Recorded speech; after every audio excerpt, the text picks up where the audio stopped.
disappointed in every one of you. I'm sorry, I didn't mean to offend you. I'm disappointed in every one of you. I kiss you on the mouth. No, I'm not cool with that. Just, I'm sorry. One more time. I'm disappointed in every one of you. I mean, I'm dealing with degenerate animals. I'm disappointed in every one of you. Disappointed in every one of you. All right, come on. Honestly, I can't do it, man. I'm disappointed in every one of you. Let me tell you why. It's gonna be all right, Nicky. Go ahead, shoot. He just killed a little fucking man.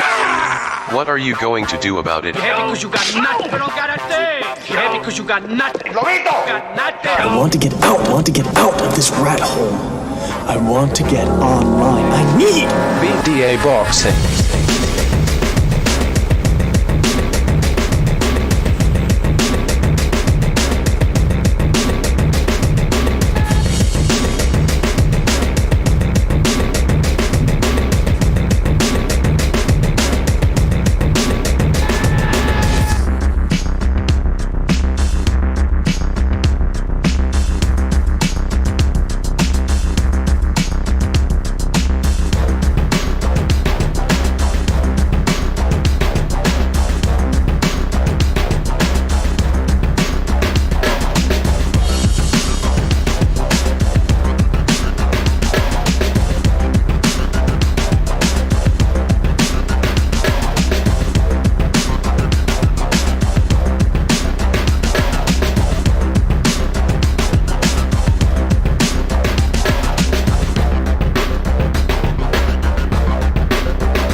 Welcome everybody to another Boxing Podcast, broadcasting to you live from the True North. Yeah, it's your good friend Mr. BDA. We already got Jimmy jumping by. Good to have Jimmy on board as always. And let me tell you something, we have a special Sunday afternoon show for everybody out there, talking about the heavyweights, the division that canalizes boxing into the mainstream, or has usually done so. But is the heavyweight division's time numbered? We're going to talk about that in light of what occurred last night with the PBC and their pay-per-view featuring Luis Ortiz and Charles Martin. Of course, Luis Ortiz overcame 2 knockdowns and ended up stopping Charles in the 6th round. There were a couple of other heavyweights in there, none too impressive, but we're going to keep talking about that as we go along. But before we get to that, fellas, shout out to everybody in the chat room. Thank you for joining us. Don't forget, if you want to contribute to the show, you want to keep the gravy train rolling, you can certainly do so via the super chat. But of course, we prefer if you join the BD membership program. That really helps us out. And you get special emojis and badges as a result. Of course, you can also donate via the PayPal page, the Patreon page. But the most important thing is you continue to like and subscribe and to spread the BDA gospel. All right? That's the most important thing. Shout out to, who do we got here in the chat room? We've got King Bucho jumping by. Hopefully he jumps on the show as well. He says, hold on a second. Why can't I see his message here? YouTube single message. Hold on a second. Give me 2 seconds. There we go. Bucho says, I thought that event was next week or something. No, it was last evening. But I mean, there wasn't, you didn't miss much. Let's just put it that way. Eric Gomez says Wilder would save all of boxing. James Jamieson says Ortiz versus Martin was a bum fight, unbelievably sloppy. All right, so shout out to everybody in the chat room. Pacquiao Merex Vidia, Fat Apples, Sir Irwin, GB Guthrie, shout out to GB Guthrie, shout out to Mojo Ryzen, DT, Fast and Furious, Todi Quiroz, Intergalactic, Race Card, Steven Schneider, shout out to Steven, shout out to Official Scorecard Boxing, check out his channel, and the Coup d'etat Boxing.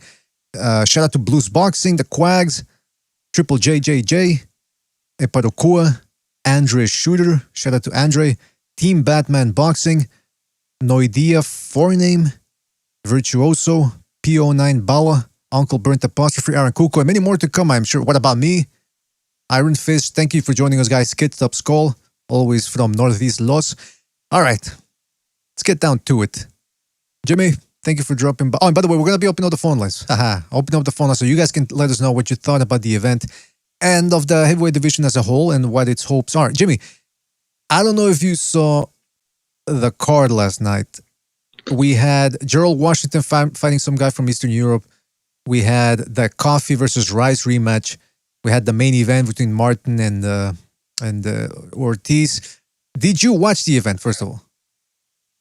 Well, I caught the Prince Who Walks the Earth against against Ortiz. No, I don't watch Gerald Washington. After he threw that fight, took that dive against Wilder, I knew what that dude was all about. So why waste my time? I'd rather rearrange my sock drawer. Fucking waste me seriously. But yeah, no, I watched that the main event. I caught it later on YouTube, and yeah, no, wow. The dude got hit though, right, Charles? Man, when he got hit, he just turned and he looked like he was going to start talking to someone at ringside. Yeah, like, that was weird, man. It's weird, man. Listen, I've seen that dude fight 3 times in my life. The first time it was with the when he fought the dude, got the belt. The dude blew his leg out before the fight even started, so he became world champion off that. And then I saw him go in with those Daisy Dukes on and get throttled, get put on his ass with every punch that touched him from Joshua, because it was more like he was overwhelmed by the situation. But he came in with that fucking robe and the king hat on and shit. But yeah, no, listen, in the shot that caught him, that left overhand, I mean, to see him just stick is like you just see someone who doesn't fight enough. I mean, you don't ever just go to block a punch by sticking your arm out and turning your head. I mean, like, what the fuck kind of amateurish shit is that? No wonder then again, he is who he is. Yeah, no, that's a joke. I don't give a fuck if it was $39.95 or $3.95. I wouldn't have bought that shit. That was an insult to put it. It just tells you, man, that whole, I don't give a fuck what anybody says, that shit's in trouble over there, but that's a different topic. I mean, it's become redundant now to criticize the PBC because, I mean, they're just the worst. And people will say, yeah, but there's some, they're putting on good fights. Okay, yeah, every once in a while they put on a good fight, but overall, from a business perspective, they're barely scraping by. Who knows? They're lucky that they're still here at this point. And the fact that they have about 120-something fighters in the roster and they have to create pay-per-views to put these guys on. I mean, I'm getting a little bit tired of stomping on the PBC. But let's take to the boxing then. Jimmy, you've been around the block when it comes to boxing. You've seen a little action. What is it with a lot of these heavyweights and their lack of fundamentals? What's going on here? It's been decades now since I've said it before, and I know a lot of, of course, younger people who love the sport, because I love it too. I don't enjoy the fact that it's like this. I hate it. I hate the deterioration of people's skills. But what it comes down to this, dude, is, all right, 30 years ago, in a pool, there's a reason large colleges don't play small colleges, because they have such a large pool of students to choose from. It's unfair because the larger the pool you're picking from, the more talent. So if you have, I mean, think about it, 30, 40 years ago, half the fucking kids in this country, and definitely more than half at a certain socioeconomic scale, boxed, whereas at least in the gym, everybody, high school teams had boxing teams. You know what I'm saying? Like, it was such an intricate part of the fabric. So if you have everybody doing something, the chances of getting that gem, that fucking shining athlete who ends up taking up boxing, now you have so many sports to get these kids into it now. Kids, you know what I mean? Soccer, fucking lacrosse, to get all these other things. And it's just, on top of that, it's a money thing too. It's just less and less people don't want to put their kids in boxing, I guess. But the bottom line is, when you have such a small pool to choose from, that's why the cream rises to the top. It's just that the cream's already spoiled before fucking shit was poured. You know what I mean? Mm-hmm. Yeah, absolutely. You're right. And, it's been like this for a while now. I want to put things into perspective, though, based on the title that we put here for this stream. But before we do that, shout out to Chris K for his contribution with the super chat. He says Canelo and the Paul brothers will save the heavyweight division. Yeah, Canelo, I mean, people are actually seriously considering the fact that he might move up to heavyweight. I don't even think that cruiserweight fight's going to happen, by the way. But shout out to Chris K for his contribution.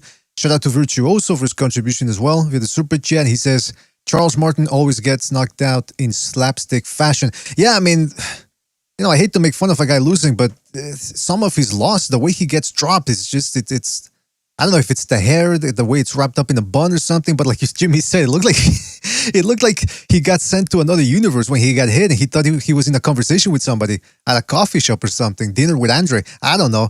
But shout out to Virtuoso for his contribution. It's like the movies. You ever see the movies where like a comedy and the guy's like panicking, saying something, a dude slaps him, and then all of a sudden he starts saying something different. He slaps him again. He goes back to. It was like that. He like get knocked into a completely different. Like he's sitting there boxing, it's it, and then he turns like he was ready to carry on a conversation with his fucking fake friend next to him. It was so bizarre. Then when he got hit again, it's like, what's this dude hit me for? Like he was in a different realm.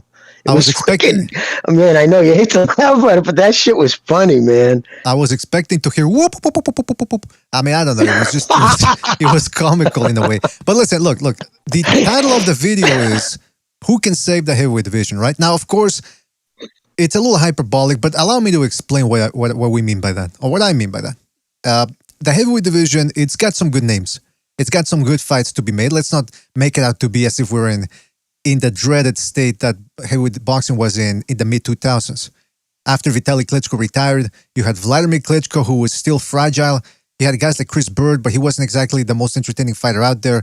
Hasim Rahman, who was inconsistent. Lehman Brewster, the definition of inconsistency. So boxing right now is doing good. You got stars like Tyson Fury. You got Joshua still around, even though he's taken 2 losses. He's still a big name. Alexander Uzik, the ultra-talented Alexander Uzik, who I think people shouldn't doubt anymore at this point. Then you got guys coming up like Jared Anderson. You got Joey Joyce. But here's my point. The kid from Top Rank's good. You're right. Yeah. He does have some talent. Although some people, I mean, Triple JJJ in the Discord said he's like heavyweight Adrian Broner. In other words, not really that good. But allow me to explain what I mean here about saving the heavyweight division. Yes. Tyson Fury, I'll tell you, the guy, okay, he took out Wilder. Everybody loves him for it.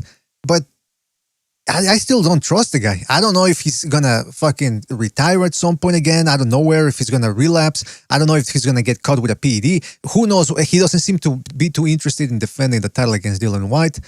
Joshua, he could get sparked out at any moment. Uzik, he relies a lot on speed, unlike these other heavyweights. And so the older he gets, the harder it is going to be for him to maintain. I mean, what he did against Joshua, he was firing on all cylinders. I mean, that was impressive, and I don't think he can do that too many times.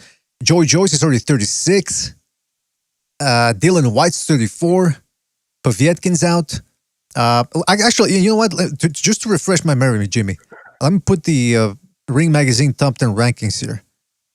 Frank Sanchez, and I want to say too, I was going to say real quick, it's mostly American.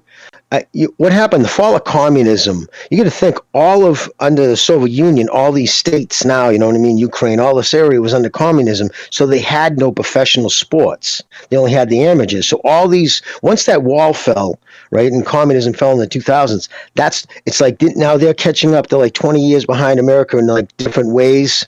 And it's like their kids now are going through. It's why you see so many good boxers. Now they have the opportunity to leave and make money. So I think that's why you're seeing more like the rise of the Eastern Europeans. So I shouldn't just say it's dead around the world, but in the United States, I mean, just anybody has to do, just look up how many, go to any city and then look up how many gyms they had in that particular city 30, 40 years ago to what they have today. And it tells you all you need to know. But go ahead, brother. Well, I mean, that's one good thing, right? The Eastern bloc being opened up has allowed a lot of these other guys to come through. But the unfortunate thing is that a lot of these guys are also old. And that's my main gripe right now with the heavyweight division. I mean, like Frank Sanchez, he's probably in his 40s or about to be 40. I don't go by what Boxer tells me about his age. And not for nothing, but he's a snooze fest in there. Philip Pergovich, and by the way, Frank Sanchez fought last night, so his performances are still fresh in my memory. Philip Pergovich, who knows what's going on with this guy? I mean, he looks like a powerhouse in there, but he's not finding anybody of note. His career just seems stalling. Joy Joyce, again, for a while, people consider him the black horse of the division. And after he beat Dubois, who's another guy that was supposed to be a heavyweight hopeful, a lot of people have placed their hopes on Joy Joyce. But like I said, he's 36. No spring chicken. Ortiz, I don't know how he's still around. Ruiz Jr., again, everybody was creaming their pants about how he lost so much weight. But like we mentioned before, you can lose all the weight you want, but if a guy's not wired to throw punches or he's not really into boxing that much, he can lose all the weight he wants. He's just not going to perform at the level we expect him to.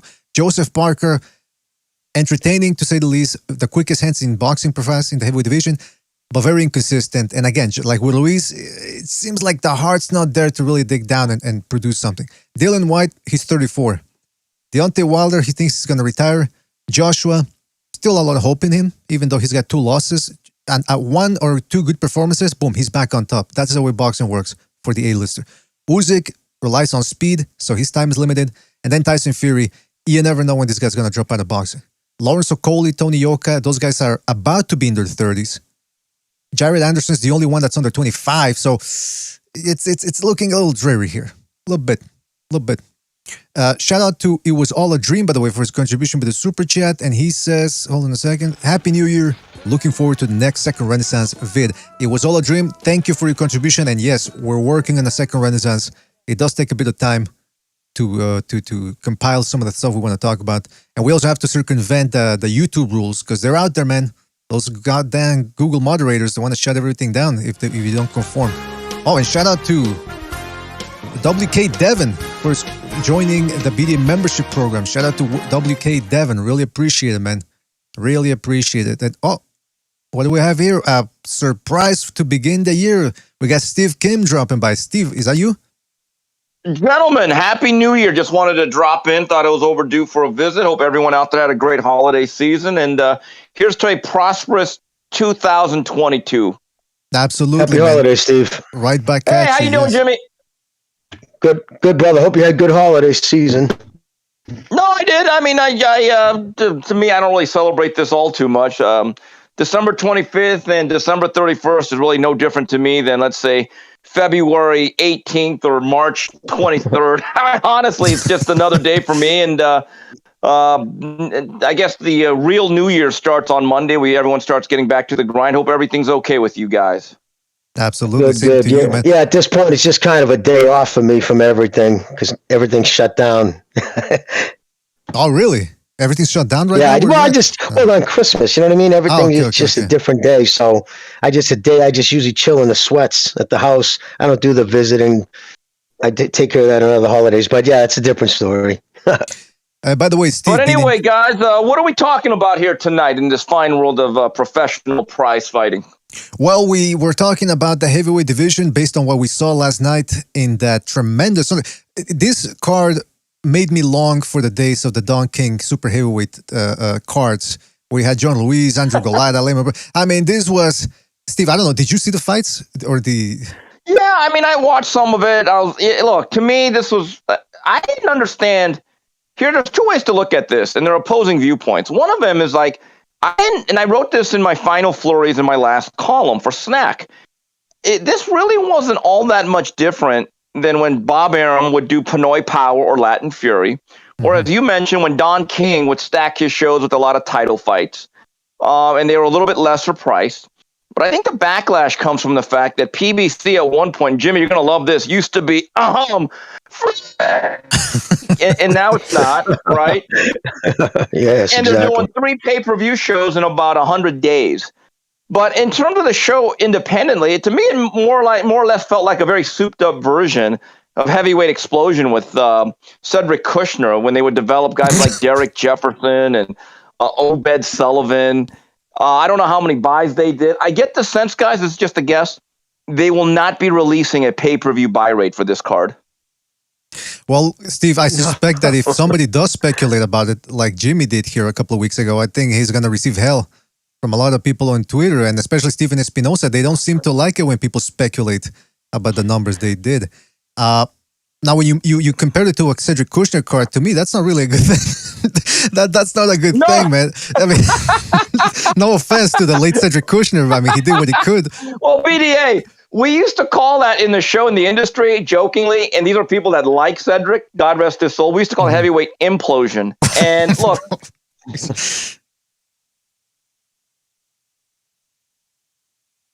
I'm watching Johnny Rice and Decaf Coffee kind of slog through their fights. I'm thinking, geez, let me go back to the Sugar Bowl here. There was you're a football guy, right? If boxing doesn't really tickle your fancy, you'll just switch to.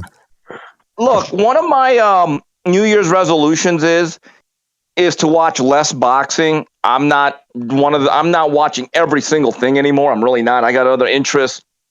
I got other professional responsibilities, and and I don't have to pretend like every show's a good show and everything. I enjoy it and everything's a great fight, and then I have to wave my pom poms all the time so everyone likes me.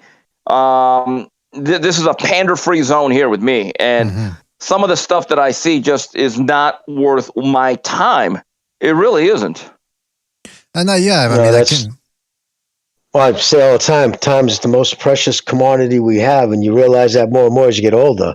I'm not going to waste that time on garbage like that. I mean, it's an insult. If you just take the real look at it, he doesn't have a network to put these on. Fox isn't going to say no to it. Whatever. It's no skin off their, blink, because I mean, it's just they're going through they already have a service, their app already set up.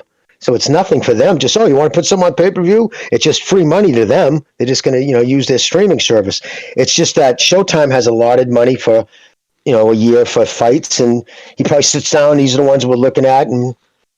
But yeah, you hear all kinds of shit. I'm sure you hear all kinds of shit. I heard that they were looking to do a deal with some obscure network. At one time, I heard Dana White.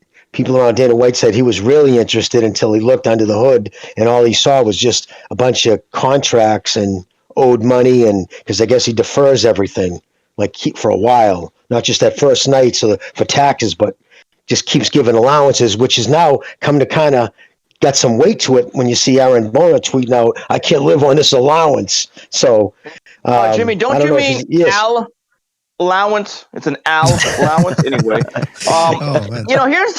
Here's the other thing. They can do whatever they want. There have been bad pay-per-view shows. Not every show is going to do all that well. But I just think it was funny that there are certain people out there on Twitter almost trying to guilt other people into watching it. And I'm like saying, guys, stop the pandering. Good Lord. I know you guys want to be popular over social media. It's okay not to want to watch certain shows. And I don't know what to really say other than the fact the guys advanced their careers. I'm not so sure exactly where Louis Ortiz goes at this point. I still have a little bit of interest in Louis Ortiz maybe facing in Andy Ruiz, but who knows when that fight gets done. But I have to tell you guys, I think boxing fans need to enforce more discretion in terms of what they watch and what they pay for. I love football. I don't watch every game. I watch a lot of games, but the ones that are really bad, I stay away from. I don't think boxing fans, and I've said movies, and you say, well, I love going to the movies and I love cinema, but I'm sure there are times when you go to a movie and you watch the previews, there's probably certain movies that you look at their trailers and you say, oh, I'm going to make time for that. And the other ones, you're like, nah, forget it. You're never getting my money. Boxing fans should have the same philosophy as it relates to fight cards.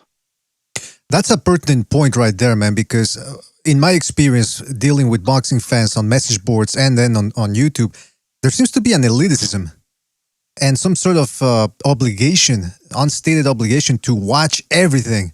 Like, if you don't watch the smallest card to the biggest one, then you're not a real boxing fan. It's like, well, there's only so much time in life to be spending on watching, a card in Croatia in the middle of the afternoon on a Thursday. I mean, it's not feasible. And oftentimes with YouTube, you can just rewatch the fights at your leisure. So this whole thing of watching events live as they occur, you're right. It's just not. It's unnecessary. In other words. And last night, though, the fights weren't all that great either.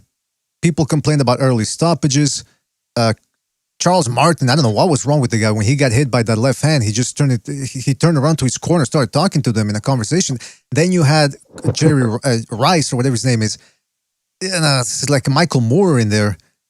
The heavyweight division, Steve. We don't seem to have a lot of big names or prospects under 25. What do you think about the heavyweight division, where it's going? And is it really that important at this stage in boxing to have a good heavyweight division? Well, I don't, here's the issue. I don't think it's all that great of a division. It's very top heavy. It's got some names. But when you have a heavyweight champion in Tyson Fury, who doesn't defend the title all that often, he's only made one official defense in 2 separate title runs. And then anytime something's not convenient for him, it threatens to drop titles. I don't know. Look, Tyson Fury's a great character, very skilled boxer. Hasn't been a great champion. We have to be honest about that. He hasn't upheld his end of the bargain. And my biggest concern about the sport is are we going to get more of our elite fighters to fight more than once or twice a year? That's my biggest concern. All these other guys, they talk about sanctioning bodies, this and that. They don't even know the issues with boxing. That's why it's hard to take a lot of these guys seriously, that you want to fix boxing and you don't even know the problem. But it all starts at the top with Tyson Fury. Will he at least fight twice this year? Because when he fights, it's a big event.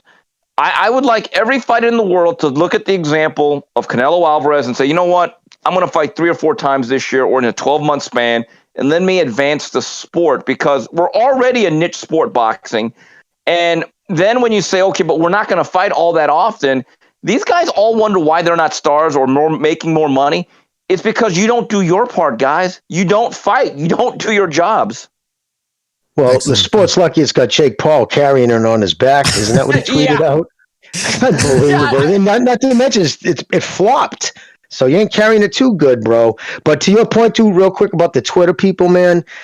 Like the guys who kind of go at it really hard, pushing it. Then you realize these fools, they're fucking fire stick bandits. They're not buying the pay-per-views. None of them are.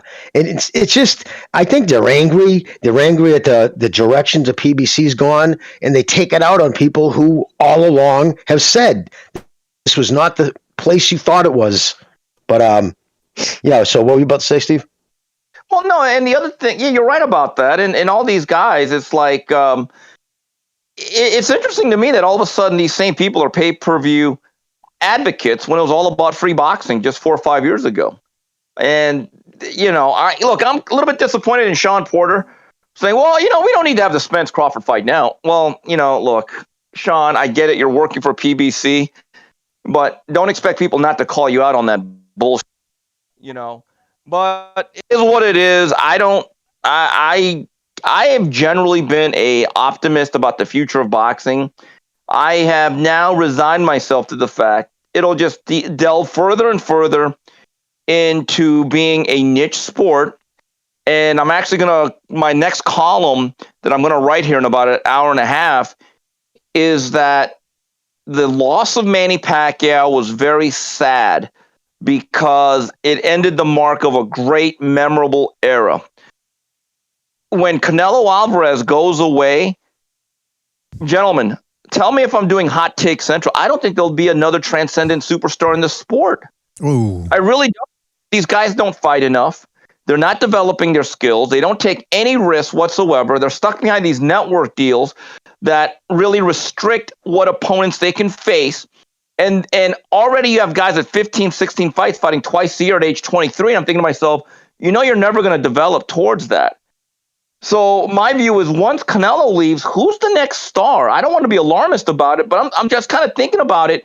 Can you develop a star when guys at age 23 start fighting twice a year? Not sure you can. I don't know who would. I was going to say I don't know who would step into that, especially at his level. I mean, he's a guarantee. Like he truly is the sweepstake fighter. Well, we have another fighter that if you fight him and you play your cards right, you might never have to work another day in your life. Will there be another one of that magnitude? I don't see one on the horizon. And Jimmy, here's the other thing, and I know you can appreciate this from a purely technical standpoint. Forget the commercial development of a fighter and building a brand. I have a theory, and I've talked to trainers about it, and I've talked to fighters about it that have gone through the process. They all tell me Steve, you're right. These younger guys under the age of 25, if they don't have a certain amount of fights, they need to fight more. I brought this up on the 3 knockdown rule past week. If you don't do something consistently in live battle as an athlete, whether it's baseball, basketball, football, but all you're doing is practicing, you get good at practicing. You don't actually get good at playing. I don't think enough of these fighters fight enough. And when I hear Eddie Hearn say stuff like, well, yeah, I think George Kambosos might come back in May, it makes me shake my head because I'm already like, why is he taking 6-7 months off? He should be back in March. He should be already planning 3 fights, and already you're thinking he might only fight twice. Why? No, Yeah, it's that's insane. disturbing. And Steve, I've been. Oh, sorry, BDA, go. No, I was just saying that's disturbing.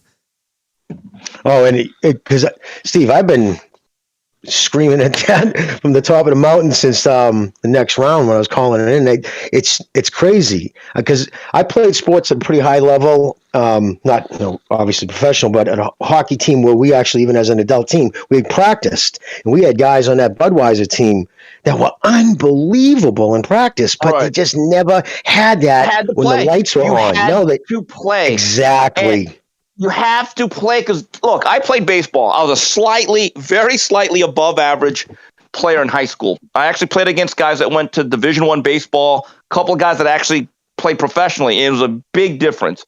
But I practiced a lot. I did soft toss, batting cage, tee drills, all that stuff. And I was good at that. I wish I would have played more real baseball because it's different. It is different when you actually play with guys competing against you. And I see a lot of young fighters, and it's not even their fault because sometimes they're stuck into these deals or these contractual pacts where they'll tell you if a fighter would, let's say sometimes, well, can I fight in 2 months? They'll tell you, oh, no, we don't have any slots available to you till 7 months. And these guys are stuck. The system is broken, and it does not allow for people to maximize their full development. Look, it's one thing if you're 35 years old fighting twice a year, like Pacquiao and Mayweather did when they're big stars. But when you're 23, 24, 25, you actually have to go out there a lot and do it. And I love these people who have never been in the gym, who have never talked to fighters, who have never talked to trainers, but they want to be the smartest guys and play medical doctors on Twitter and say, well, these guys are working smarter, not harder, and they're all the brain trauma. And I say, excuse me, hey, genius, do you know these guys sometimes because they don't fight enough or they fight 6-7 months at a time and they gain a lot of weight, that not only do they have to drop 35, 40 pounds, then they spar 175 rounds per camp. They're still getting hit for less pay. So don't give me that shit. Excellent point. No, anyway. Yes. Oh, all right. Put it this way. You look at all these fights. Look at Davis, Gervonta Davis, even Errol Spence. You can tell to me, they're all hitting a wall. Like they get to that certain point right after they leave contender status and they, when they come champion or whatever time it stops when they go from that, 5 times a year, 6 times a year, because it's just a ring rust. Like all these champions, the minute they hit the twice a year, you don't see an elevation in their skills. You have with Canelo, because I think those 24 rounds with Triple G did more for him, but he understands that. You know what I mean? That's why he wants to fight 4 times a year. He's not doing it because he wants the camp or he needs the money. He's doing it because he knows the best version of him will come out if he fights more often. Jimmy, Freddie Roach told me, this is years ago, I've never forgotten this. There used to be a club show in Las Vegas when Freddie was a young prospect coming out from the East Coast, started working with Eddie Futch out there in Vegas. He said, Steve, the easiest and best year I ever had in boxing was when I fought 11 times. And I think 10 of those fights came at this place called the Silver Slipper, small casino, probably got torn down 35, 40 years ago. He said, Steve, I fought like 11 times. And by the halfway through the year, I really didn't have to train. I was in such rhythm and an incredible syncing of my body and mind that I didn't even have to spar after a certain point. And it was great. I never had to make weight. I was always sharp. Look, I'm a hardliner in this sense. You're either sharpening the blade or it's getting dull. I don't think there's any two ways about it. I think it's really that black and white. And I look at a kid like Shakur Stevenson, who I believe is an excellent technician. He is airtight. he has a chance to be one of those pound for pound elite guys for the next 10 to 12 years. I think he's that technically sound. I think he's that good. I think he's that ambitious. But the fact that he fought in late or mid-October or November, and we're not even talking about him fighting in February or March, and he should be fighting 4 times next year, I'm thinking to myself, Shakur's only 22, 23, I think. He only has 16 fights. Why are we treating him like Floyd Mayweather at age 38? And here's the other thing. For a guy like Shakur, I think he needs to be out there more in front of the public so that the public, the general public, gets used to seeing him and he develops a brand. So this thing is not helping anybody the way it's currently constructed. No, it's a new phenomenon. And from a hopeful side or positive side, some people have theorized that, well, Mayweather's the one that started this whole O thing. Everyone wants to keep their O like Mayweather, so they're all afraid of fighting often, and they're afraid of fighting, difficult opposition for a certain amount of money. But now that we're also seeing guys like Josh Taylor, Uzik, Canelo unifying, this might motivate some fighters to say, you know what, screw the O, I want to go for glory. That's one tentative, positive side that could occur. But back to your point, Steve, about who will be the next star after Canelo. I'm hopeful that there's always somebody that comes out in boxing. There's always, like back in the mid-2000s, when you had De La Hoya and Mayweather fighting, the fight to save boxing. That's what a lot of these journalists kept parroting, the fight to save boxing. And then they said, well, once De La Hoya retires and Mayweather retires, who's next? Who's next? Well, along comes Manny Pacquiao. But then, to your point, Pacquiao, when he won Fighter of the Year in 2008, he fought 3 times. And in 2009, he won Fight of the Year again. He fought 2 times only, but it was against Hatton and Cotto. Right now, that's the thing that we don't see any stars that are fighting constantly and looking to fight. Lomachenko is one guy who has that spirit, but he's not a star. Top Rank tried, but he just didn't click with the mainstream audience. So, if you had to guess, and I know it's a difficult question, it's very, very theoretical, but what are the chances would you give to boxing that there's somebody's going to come along that's going to carry the sport in the latter parts of the 2020 decade? That's a great question.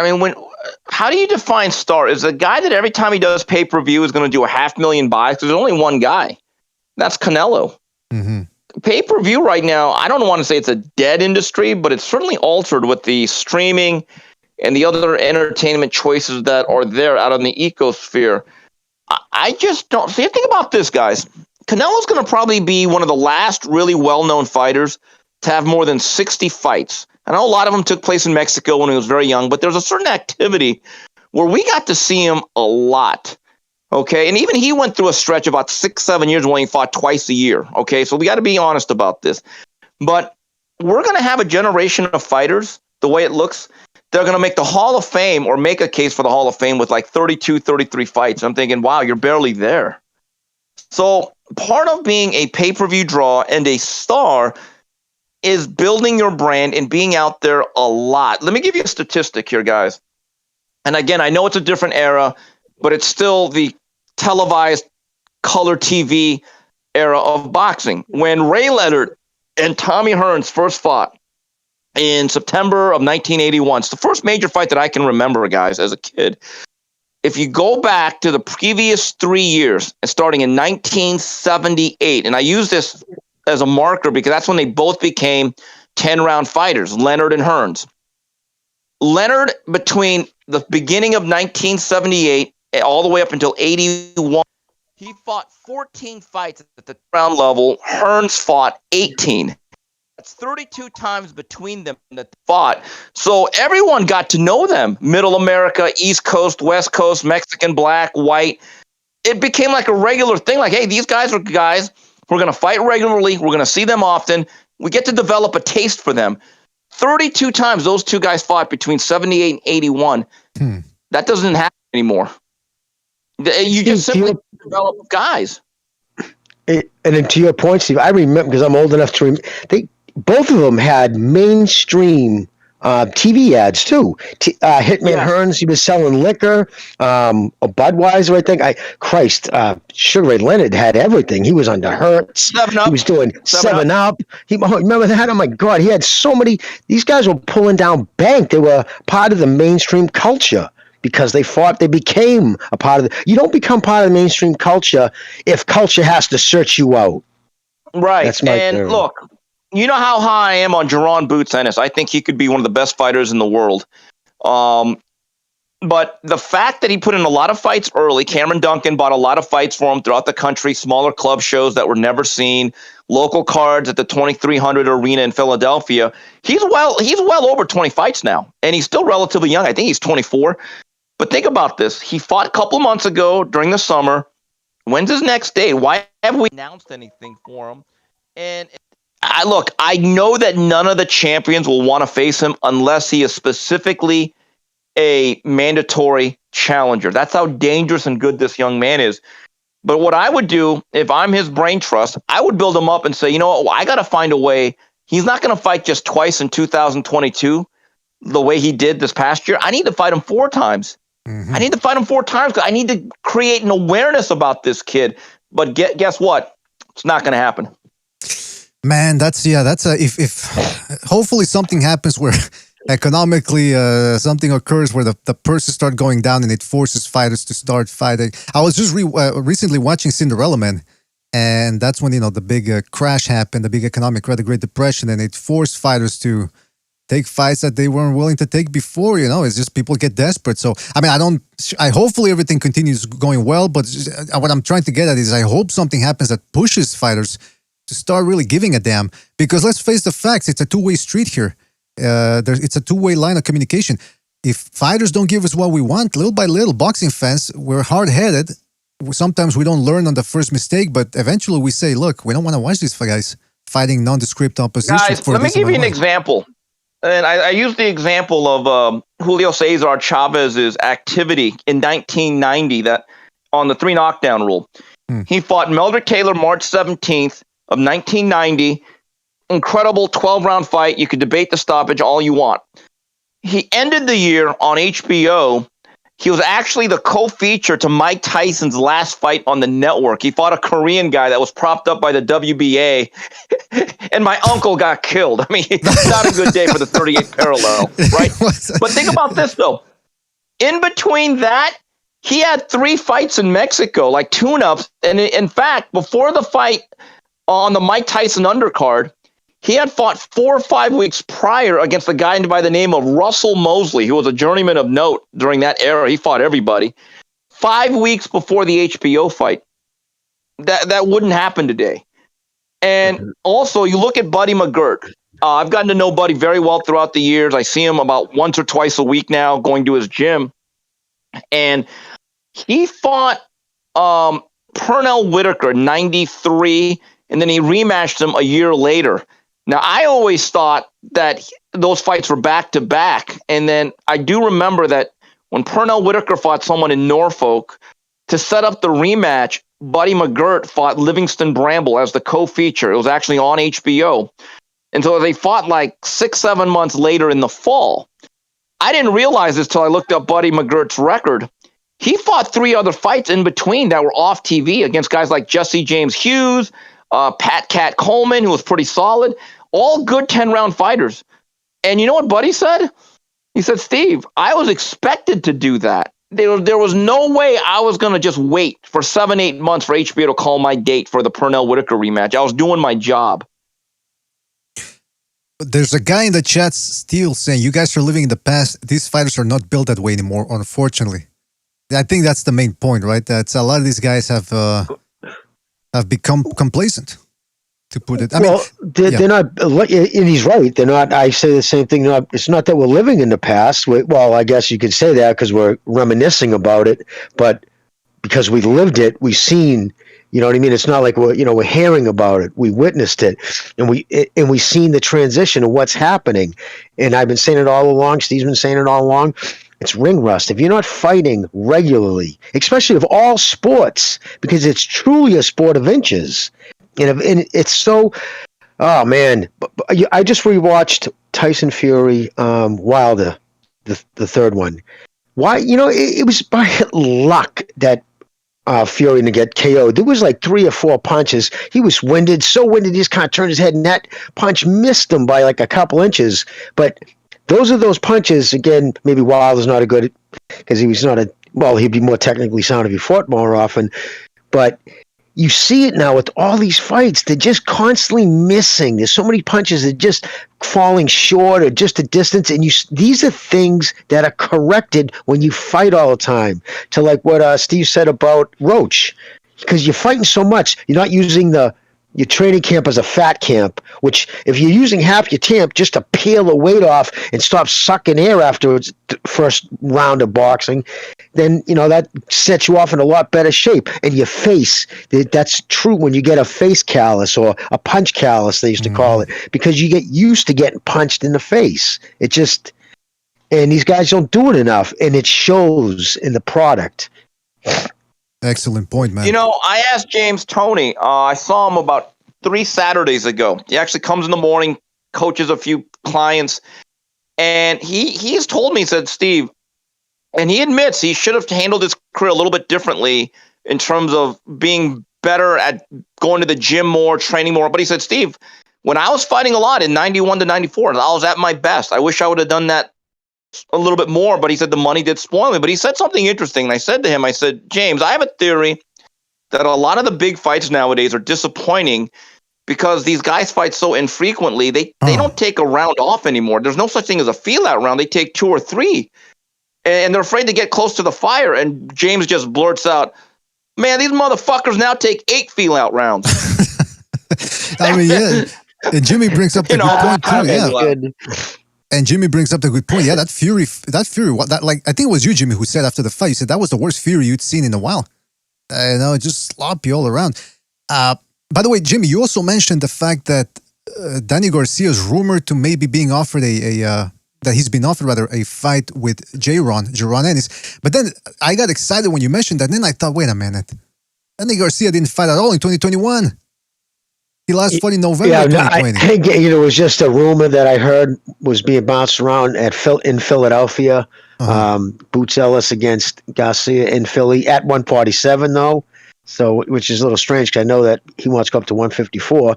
But right now, Ennis, he's campaigning at 147. So yeah, look, I don't think that fight's going to happen. That makes no sense for Danny Garcia, who's made it clear he's going up to junior middleweight, which is really a shame. But another guy that I'm really high on. Excuse me? For a soft touch, too. I mean, I was going to say for soft touch, too. That's why it didn't make sense to me because I'm like, when does Danny Garcia not take a soft touch after a loss? I mean, that's his pattern. Yeah, another kid that I think we all like is Virgil Ortiz. He only fought twice last year. I'm thinking, why? I know that Golden Boy doesn't have a lot of dates with the Zone. They're trying to renegotiate it, extend that deal. My understanding is that they will. But I've said this to people at Golden Boy and to Top Rank.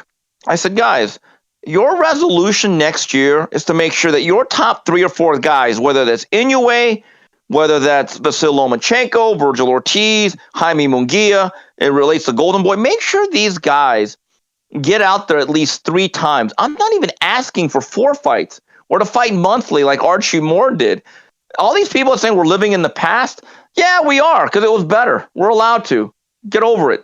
But we're not even asking these guys to fight 8 times a year. We're literally asking them, can you squeeze in 1 more fight? Can you go through the rigors of fighting 3 times? And that's all we're asking. We're not asking for these guys to have 250 pro fights anymore. Right. Seems like that's too much. 15 rounds. I mean, I was pissed when they stopped the 15 rounds. It took me a decade to get over that. I mean, I was really pissed. Because that was the championship rounds. That's what separated you. You had to, champions had to work a little harder. And I also like same day weigh-ins because I think that would eliminate a lot of the weight bullying and the other bullshit. But absolutely.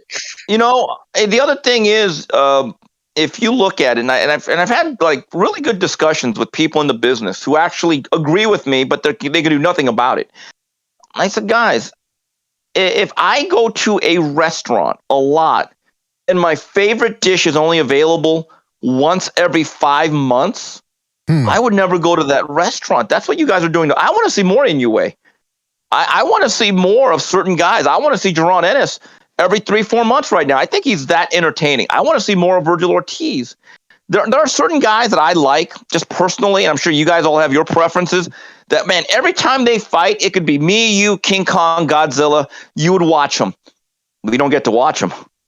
Exactly. Yeah. I mean, that's just the reality. Make And rare Inoue appearances. was becoming that guy for me. So the way he's been handled, and you've been very critical of the way Top Rank, which you got to watch out, man. Isn't that, that was always, oh yeah, Steve, you always stick up for Top Rank. You've been very hard because you've been complaining about Fury and Inoue. It's been terrible. Look, just because I don't pander to the lowest common denominator does not mean certain entities are exempt from my criticism. A lot of these guys play this game of trying to be these tough guy journalists. They don't ever actually say anything. They don't. That's really the reality of it. Top Rank, I got on their ass last year for their handling of Taylor Ramirez. You don't take your biggest fight on the schedule, a fight that means that much, and put it into a ballroom at the Virgin Hotels where they did every show for 2 months. I got on their ass. I had back and forth with Top Rank where they tried to explain their situation, and I said, that's great, except I think you're doing a poor job. The difference between me and a lot of other people is I'll actually say this stuff to people's faces in conversations. I don't care if you like me or not. It really doesn't mean that much to me. I'm kind of getting out of this anyway. But I'm going to be honest about this stuff. I really believe a guy like Josh Taylor, I know there's been issues in terms of injuries and COVID. That's another guy. He only fought once last year. He had a great victory over Jose Ramirez, one of the best fighters in the world. Where's the rest of his career going? Yeah, it's and by the way, Steve, you're like the honey badger of journalism. You don't care who you go up against. You'll just, you'll attack. Now, I want to take this opportunity to mention to people where they can follow you. If you want to follow Steve Kim, you can do so on Twitter at SteveKim323. You can check out the 3 Knockdown Rule on YouTube too as well. They're putting in the Triller channel. Triller YouTube channel is putting them up there. They're editing it as well with images in between. That usually drops about midweek, right, Steve? Yeah, what we do is generally if Mario's schedule, and we're all a slave to Mario's busy schedule, and he does a great job of making time for this because he works harder than Dick Clark in his prime. It's amazing. We generally tape on Monday morning anywhere between 10:30 and 11:30 or noon. It takes a day to prep the show, and we try to come out on Tuesday afternoon with the release on Triller. Then after that, a release on YouTube and a special programming reminder or a little hint here. Tomorrow we are bringing in the editor-in-chief of Max Boxing, Doug Fisher, to talk about the Ring Awards, 100th anniversary of Ring TV. So we're going to have a good time chopping it up with Mr. Fisher. Right, he's the editor-in-chief of Ring TV, right?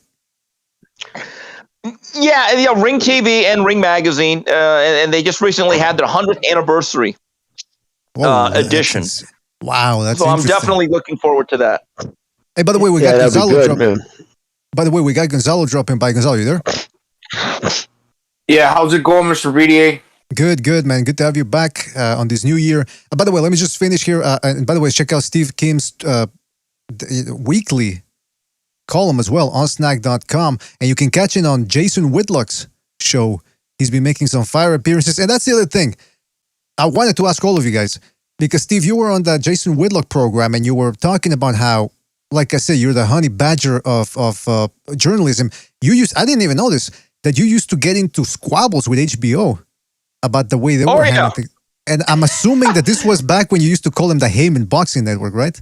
Or organization. Right, that was a part. I used to call them the Heyman Boxing Organization. What happened was, I'm honest. I thought when they allowed Al Heyman through Kerry Davis, after the departure of Lou DiBella, to run down the network, I would say things no one else would.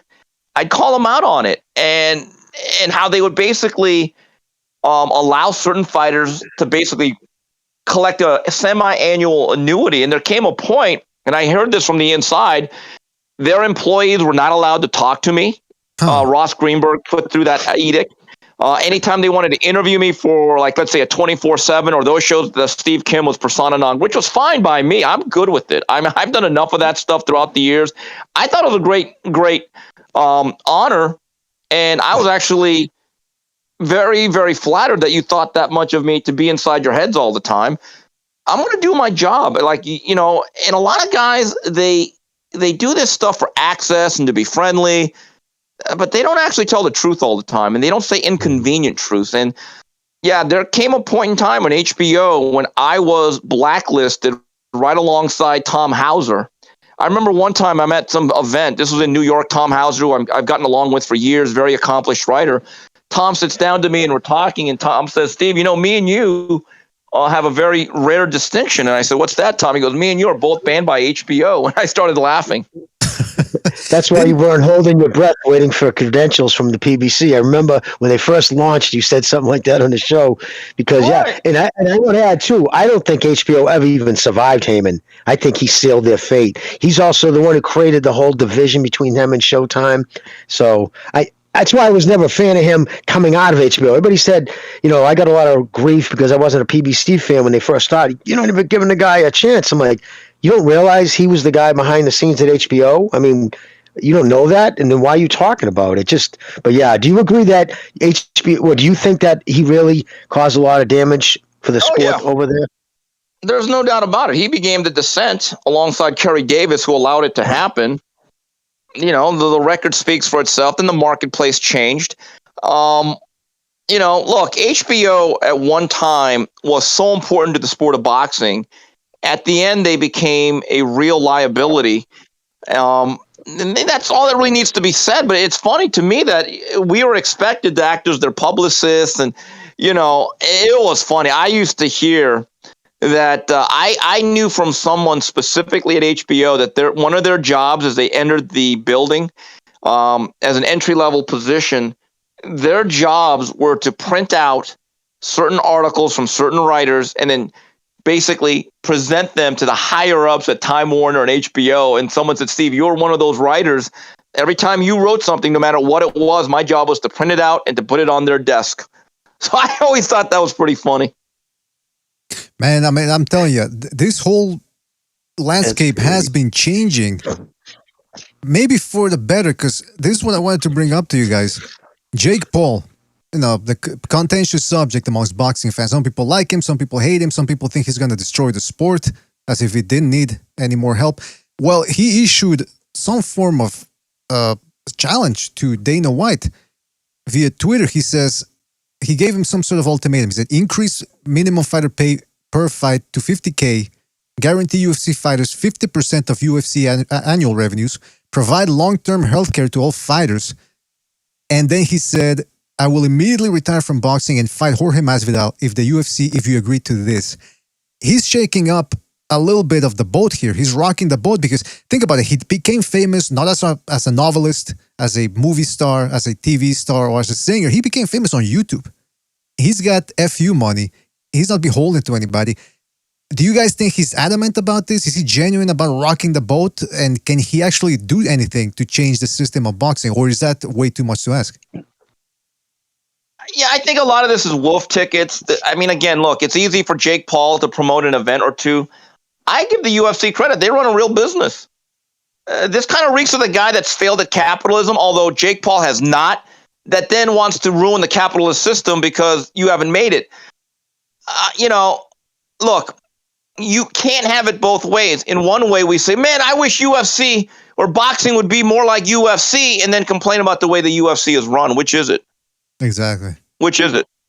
It's a profitable company. There's a reason why it's profitable, right? Because they don't, they probably don't pay their guys enough. And I don't know what it would cost to, give them life-term insurance. Like, I don't know all the ins and outs of that. But I know at the end of the day, that company turns $1, and that's the most important thing with them. What do you think also? I wanted to ask you, Logan Paul, saying he never got paid for Mayweather. He got stiffed he got the last $1.3 million owed to him. He's saying, and he actually tweeted out again something about that on his New Year's wish list, saying he wants to buy Mayweather Promotions and sell it. And I was going to ask you, what all these ads he's doing, gel guns, he's doing commercials in Dubai, off-brand shit, not like he's selling Coca-Cola. He's selling shit small companies that don't have huge budgets. I said back in the next round because of the way for Christmas, Jimmy. No, I didn't. There was only 10,000 of them never made. But I said back then, dude, even he was getting all that money. but his lifestyle, because he wasn't generating, money doesn't just make money. You have to pay. You own all that property, cars, blah blah blah. That's huge taxes every year. He's got such a big overhead, and you know what I mean. I don't know if they're always honest about his take-home pose, what his gross is, but I said even back then, I said, don't be surprised before the end of this decade that he's filing bankruptcy. And I know he had to get a last-minute court order to keep the IRS from taking his shit away. And he actually gave almost a third of his pay from McGregor to the well, it was $22,396. So I don't know. What do you think of that situation? There's something going on there that's very interesting about Floyd. And look, I would always laugh when people would say, why doesn't Floyd get national endorsements? Oh my God, it's racism and prejudice. I'm thinking to myself, guys, when it comes to athletics, the endorsements generally, a lot of them go to black athletes. The problem is those black athletes don't have felonies. They don't have the type of charges on their criminal record the way Floyd does.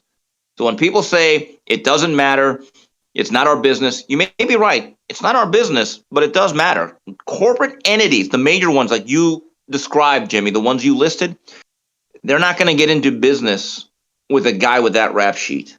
That's where he's feeling it. As for the solvency of Mayweather Promotions, look, I've never taken that company seriously. And you talk to fighters off the record, and one specifically, Mickey Bay, is now really going on the record. They'll tell you it's terrible being under their promotion because you don't get promoted and you get stuck at Sam's Town twice a year for fights. There is no development. They did well with Tank. I give them credit, trying to squeeze every last dime out of that. Who's their next guy? Who's their other guy? I mean, Floyd always says, I know how to do boxing. I know the buy. Leonard Ellerby pats himself on the back for being the smartest guy, greatest promoter ever. Great. What other shows are you guys doing besides Tank once or twice a year? They got, I mean, didn't they have some other fighter, man? I mean, Badu Jack, is he still with Mayweather Promotions or? Sure, No, where that I don't think so. is. Is he? I know Xavier Martinez, who was considered one of their bright young prospects. I think he just signed with Top Rank. He's going to make an ESPN appearance soon. So, I don't know exactly what's going on there. By the way, our guy Julius from Ring IQ, he did a video on the Floyd Mayweather endorsement of that gel gun. I mean, the look on Floyd's face as he's like posing with those guns, it's like he's being held hostage or something. Poor guy. What is that anyway? Yeah. I've never heard of that gel gun. Like for hair gel or what's going on there? Is it like a super squeezer gun, but with gel? Well, I think maybe it's like gel balls. I was trying to think maybe small balls, like the small pellets, if under pressure can hurt.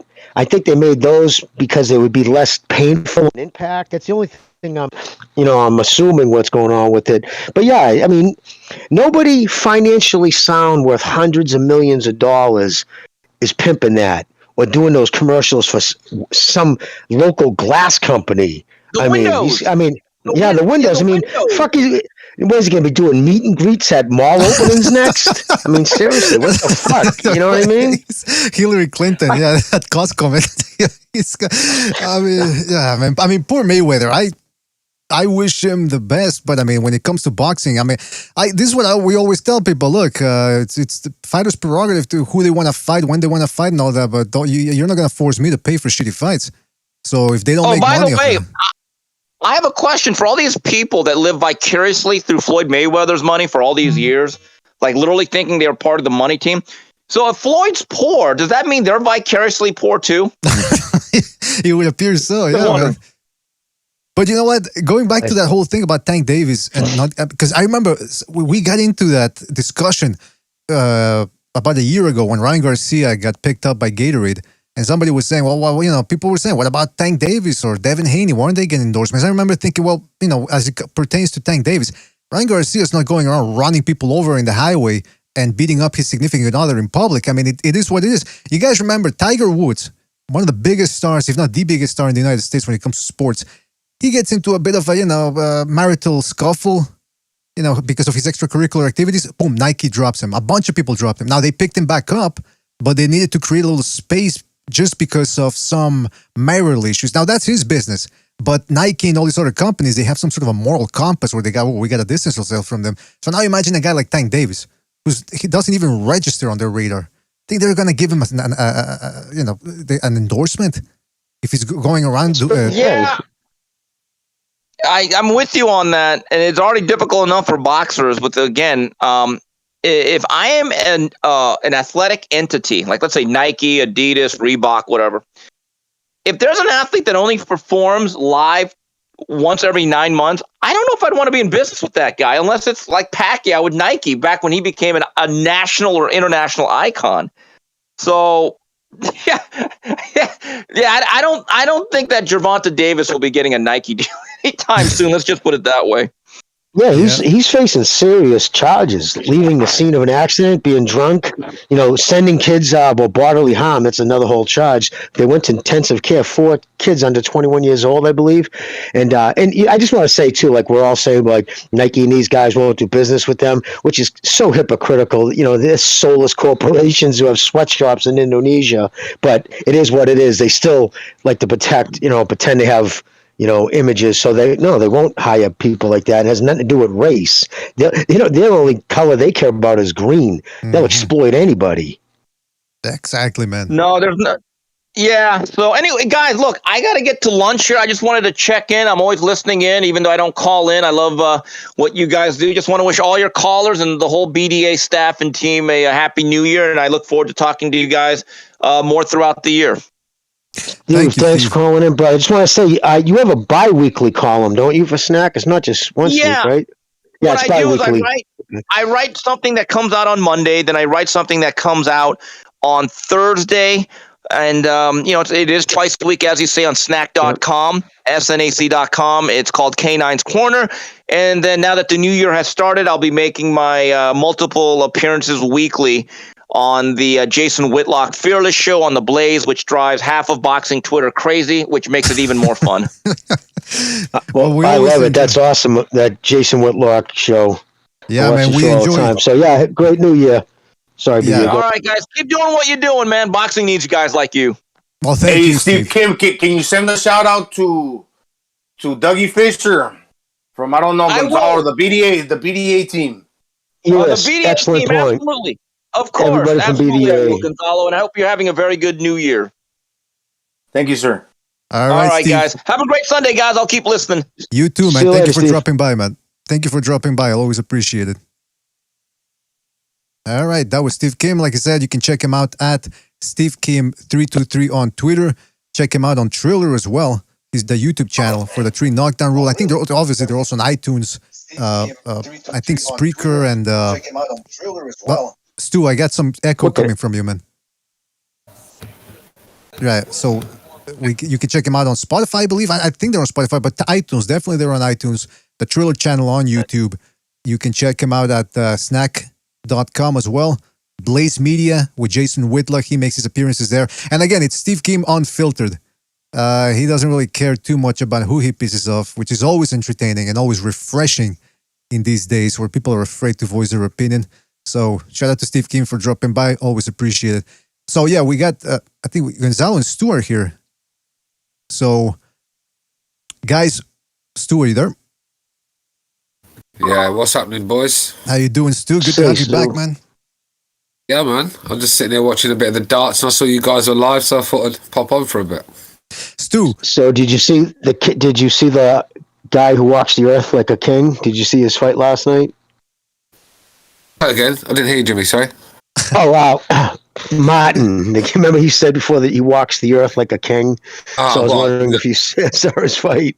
And look, I was recovering from a heavy New Year's Eve. I mean, when you're feeling that rough, I mean, Charles Martin is the last thing on my mind right now. I mean, look, did he fall over like a god as well, did he? What was the result? I didn't see. Well, even before you took your little vacation, you told us you weren't staying up for any old fight, because you got to remember, Stu is over in the UK, so he's 5 hours ahead of us on Eastern time. I doubt that you stayed up to fucking watch Charles Martin versus Luis Ortiz, right? There you go. I mean, there you go. You answered it for me.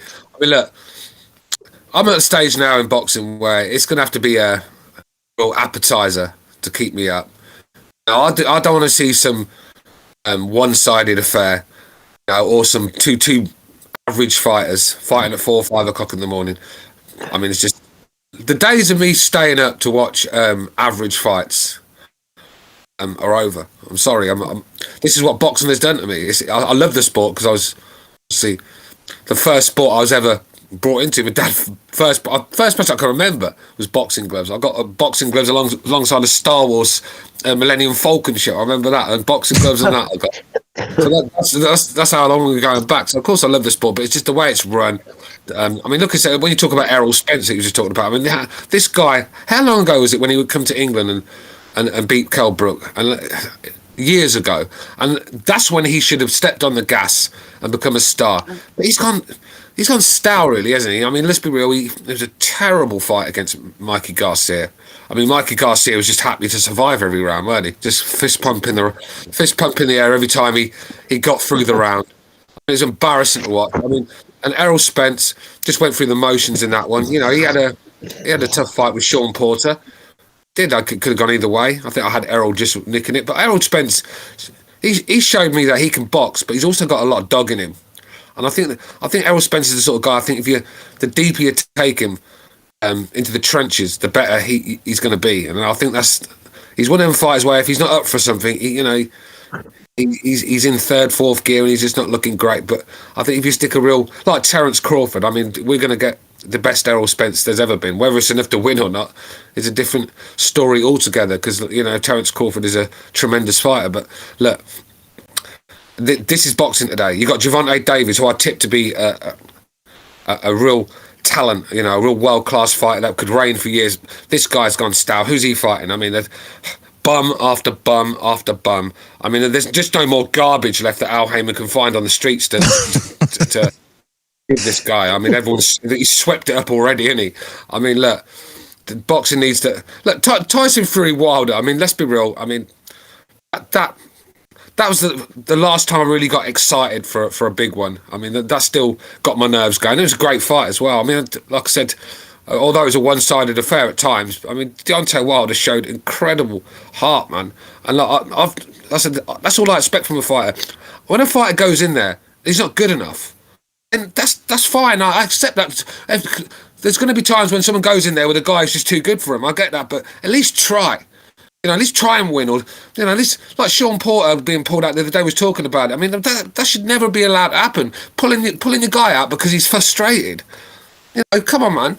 I mean, what happened to the days where you're fucking taking 10 punch combinations before the ref would stand in? I mean, I know it's a bit brutal saying that, but this is what. These guys get paid millions of dollars to go through the motions at the moment, and you're not going to get the best. And this is when you take the hunger out of an athlete. You've seen it in so many different sports. It's hard for them to ever reach their peak again. That's why you got to give the top athletes around the world. Even LeBron James, not a fan of him as a person, but the standard he keeps year in year out with all that money. Floyd Mayweather the same, making all that money, kept the standards up. That's the great champions. And Errol Spence, he's never going to be that, because he's won his belt and he's been comfortable. Yeah. He doesn't have to go and take risks, or doesn't have to go like when Errol's crashing Ferraris into walls. Floyd Mayweather is in the gym training 2 o'clock in the morning. Exactly. And that's the difference between the all-time greats and just the good fighters. But yeah, that's why I'm with boxing, man. But if you think I'm staying up to watch Charles Martin, who can't even get a fucking pair of shorts to fit him, you can think that's what Jimmy said. Hey, Jimmy, by the way, if a guy ever did end up entering the ring with denim Daisy Dukes, would that finally drive you out of the sport for good, or? Yeah. Or I would want his autograph for having the sack doing it. Oh, but no, to Stu's point, when Spence, he took out Ocampo, I think the kid's name was, on Coney Island. It was right after the Olympics, or it was either Olympics or World Trial. I think it was the Olympics, if I'm not mistaken. So we had all that. It's called the hangover. Followers, the viewers, because they were just watching it, and sometimes the TV's so on. But he got advantage of that, but through the numbers. So he ended up doing 5 million views because it was on Fox during the day. So 5 million views. Then he flies over to England, to the backyard, and takes out Brooke. He was the hottest thing in boxing, right? Everybody's like, wow, Errol Spence. And then what happened? 11 months. He went on a shelf for 11 months before you even heard from him again. And is that his fault? No, not really, because it's control of what Heyman does. And at the end of the day, it's until the divisions stop, until this my side of the street shit stops, it's the sport is going to keep taking it in the ass. Let's not give Eddie Hearn a pass here, because if I remember right, Eddie Hearn, he's like a spiteful little brat. I mean, he made the box. He says he cares about the British fans, but why wouldn't he allow Sky to put to make bids with some of these fights that we missed? Because he hasn't been involved with it. It's like the Kell Brook Crawford fight. Sky didn't have that, because you can bet your life Eddie Hearn had something to do with that. I think it was. I mean, was it Josh Taylor Ramirez? Wasn't even on British TV, and you can bet your life. That's insane. You can bet your life Eddie Hearn had something to do. I don't want to hear about this Eddie Hearn, the saviour of boxing. Eddie Hearn he's the White Don King to me. He's the White Don King. So you're saying because Josh Taylor's with Top Rank? The difference is Eddie Hearn actually pays his fighters. You know what he tells. Look, you're going to get paid with Eddie Hearn, but it's the way he thinks. Like, he'll make it out. It's all about I love the sport of boxing. Brought up in it, and it's all about the fans. No, it's not, because if it was all about the fans, you wouldn't stop Sky getting big fights like that. The amount of fights we've missed in the UK, or we've had to go and find some channel we've never heard of to get to see it, because Sky haven't picked it up, or BT, whatever. Frank Warren and Eddie Hearn bickering like two little teenage girls that fell out over a boy, and they just can't, get over it. So they're spiting each other, but they're spiting us as well. And this is the thing about. Well, Stu, let me ask you. So you're saying, I never even thought of that angle before. So you're saying because Josh Taylor fights under the American flag or under Top Rank, because he fights under Top Rank, and Eddie Hearn has that much influence with Sky, that you think he put the bug in their ear? Listen, to not let him. Wow, that's fucking slimy, dude. Jimmy, listen to this, right? Terence Crawford v. Kell Brook, right?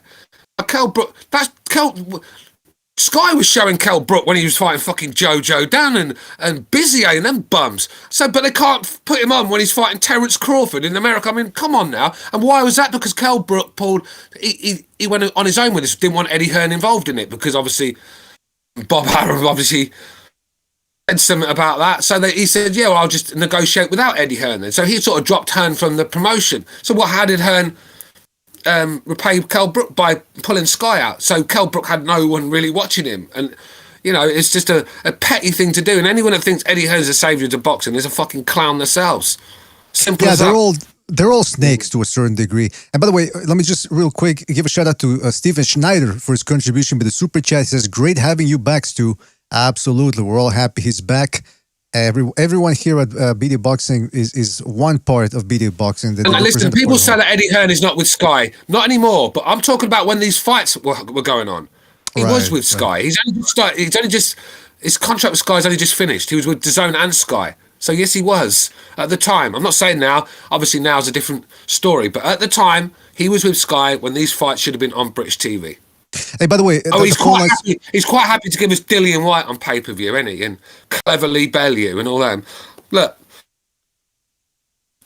wake up, people. I know Eddie Hearn. He gives good interviews, and he does put some decent fights on, and he is a good promoter. He's probably the best. But let's not pretend here he's in it for the love of the fans. Out of here, man. If he starts putting on pay-per-views on DAZN, that's where I'm going to be pissed off, even more pissed off. He's talked about it already. Yeah, talked that's what about I'm already. saying. It lasted about 3 weeks. Yeah, that's why I'm scared. I saw that on the boxing. My membership. Sorry, brother. No, I was just gonna say I saw that on the Boxing Asylum. They were talking about that, how they have him saying, there's video of him saying, no, not pay-per-view, that's an outdated model. Then all of a sudden, well, pay-per-views are always going to be around for certain fights, blah, blah, blah. So like, oh boy. And by the way, I want to ask, the phone lines are open, by the way, in case anybody wants to call in and comment on the state of the heavyweight division. I want to ask Gonzalo. Gonzalo, did you watch the fights last night? Yeah, I watched them. What did you think? I mean, I thought that Charles Martin was going to win, and he should have, but he fell asleep on the wheel. He left the door open for Ortiz to get in, because Ortiz is older and he's got that Cuban style, Yeah, Charles Martin was winning, but he kind of got hypnotized to where he slowed it down to Ortiz's pace, and he got hit with the shot. If he would have stayed on his toes, stay alert, stay alive, and would have been aware, that you're fighting this fight and it's the 6th round. You got to make it to. You got to follow your game plan. Well, he didn't. He kind of got a little hypnotized by that Cuban style, slowed it down to Ortiz's pace, and he got caught. That was what the old man was looking for. So, I mean, it wasn't a great fight. It was a decent fight. Pay-per-view. I mean, I didn't pay for it. But yeah. Well, you should say allegedly. Allegedly. You allegedly. Okay, allegedly. Allegedly, I didn't pay for it. But yeah. Well, you see a lot of people on, of course, the next day, people on Twitter saying how, how great he is, how he's the best technician of the fucking heavyweight division. I'm like, the best technician of the heavyweight division right now is Usyk, without a doubt. You're talking pure technician. But with him, it's like, really? Because I saw a guy after he wobbled him, right? How many punches did it take him to put out a guy who didn't even know he was in a fight anymore? Was standing there like he was flagging down a cab. So in essence, all he had to do was like sucker punch him, step back. He wasn't even looking at him. He could have just stepped. He smothered him. He's like jumped all over him like a psycho, like winging punches like a fucking. You saw a couple of freshmen fighting at a dance. It was crazy. I'm like, I was shocked by his finishing. Like he had a dude who wasn't even. He took that shot, suddenly turned like you said, like you're gonna talk to somebody ringside. Why didn't he just step back? Oof, and just do one overhand and fucking catch him. Instead, he comes in to just like smothering himself. So I was shocked by the way he finished him. It's like that's why he couldn't finish Wilder either. He's just not that good a fit. I mean, he's 45. By the way, his trunks. I just realized his trunks too. They look like a shower curtain. I mean, this guy's all over the place, man. There's nobody really, and that's Gonzalo. That's the theme of the show in a way. Who can save the heavyweight division? Some people are saying, well, heavyweight division. I mean, we already got big stars. Not really. Like, to condense what I said at the beginning of the show, none of these guys, even the up-and-comers, none of them are under 25 years old. Joey Joyce is 36, Fury's 34. You never know when he's going to go nuts again. Uzyk's already 34. So it's got to be a fighter. It's got to be a person that's got a great chin, because you probably could find like guys that are big and can hit hard across like the whole world, that are like heavyweights that like certainly in the United States, there's people that can punch hard, maybe like ex-football players or guys like with that build. But the thing is, you have to have a good chin, and you have to fighter be fundamentally sound and that got good skills like fundamentally, and that's got like a good 1-2. Have a fighter that develops that 1-2 and then work on everything else, because that's going to encourage you to better your left hook and other punches. But have a guy that develops into having like a good 1-2. Like Wilder had a good 1-2, but at the same time, he lost his footing and was there to get countered, and he got real sloppy when trying to go for the kill. But kind of have it to like where like, you develop it like Klitschko, but a fighter's just got a good chin and works more on speed, because the punching power will come with the heavyweights. The way I look at it, I think the heavyweight division could be. It doesn't even actually need any new fighters to come through and burst through the scene. It can. What it has to do is get to Anthony Joshua to fight Wilder in one fight, Usyk and Fury in the other, and the two winners fight each other. Boxing heavyweight division will be booming yet again. It's not rocket science. You've got some talent there. I mean, say we like about Joshua, but a lot of people want to watch Joshua fight, especially Wilder. We've all wanted to see that one, and I think that's a good fight for Wilder. One that Wilder can win, by the way, because I think Anthony Joshua's style would suit Wilder a little bit better than Tyson Fury's did. So, and the heart Wilder showed he's going to take some getting out of there, isn't he? So he's dangerous. Joshua's, like I said, if he lands one on Wilder, well, Wilder's going to be sleeping for a week. If he lands a clean one, you know what I mean? So that's a 50-50 fight for me. And then you've got Usyk Fury, which is going to be a chess match. It's about technical skills and game plans in that one, I think. I mean, that's going to be a very intriguing fight, because Tyson Fury can't do what he did to Usyk with Wilder, like he did with Wilder, like bullying him and rush him and charge him and maul him on the inside and use his 1-2 basically all the time. When it was the jab and the follow through with the right hand, it ain't going to work against Usyk. And with the feinting as well, Wilder reacted all the time. Every time Fury would feint, Wilder would react. Usyk's not going to do that. He's very, very smart fight, and it's going to be a chess match. It could be a boring one at times. They're two fights that could really get the appetite going, and then when you get the two winners to face each other in a big unified title fight, say in America, do you know what I mean?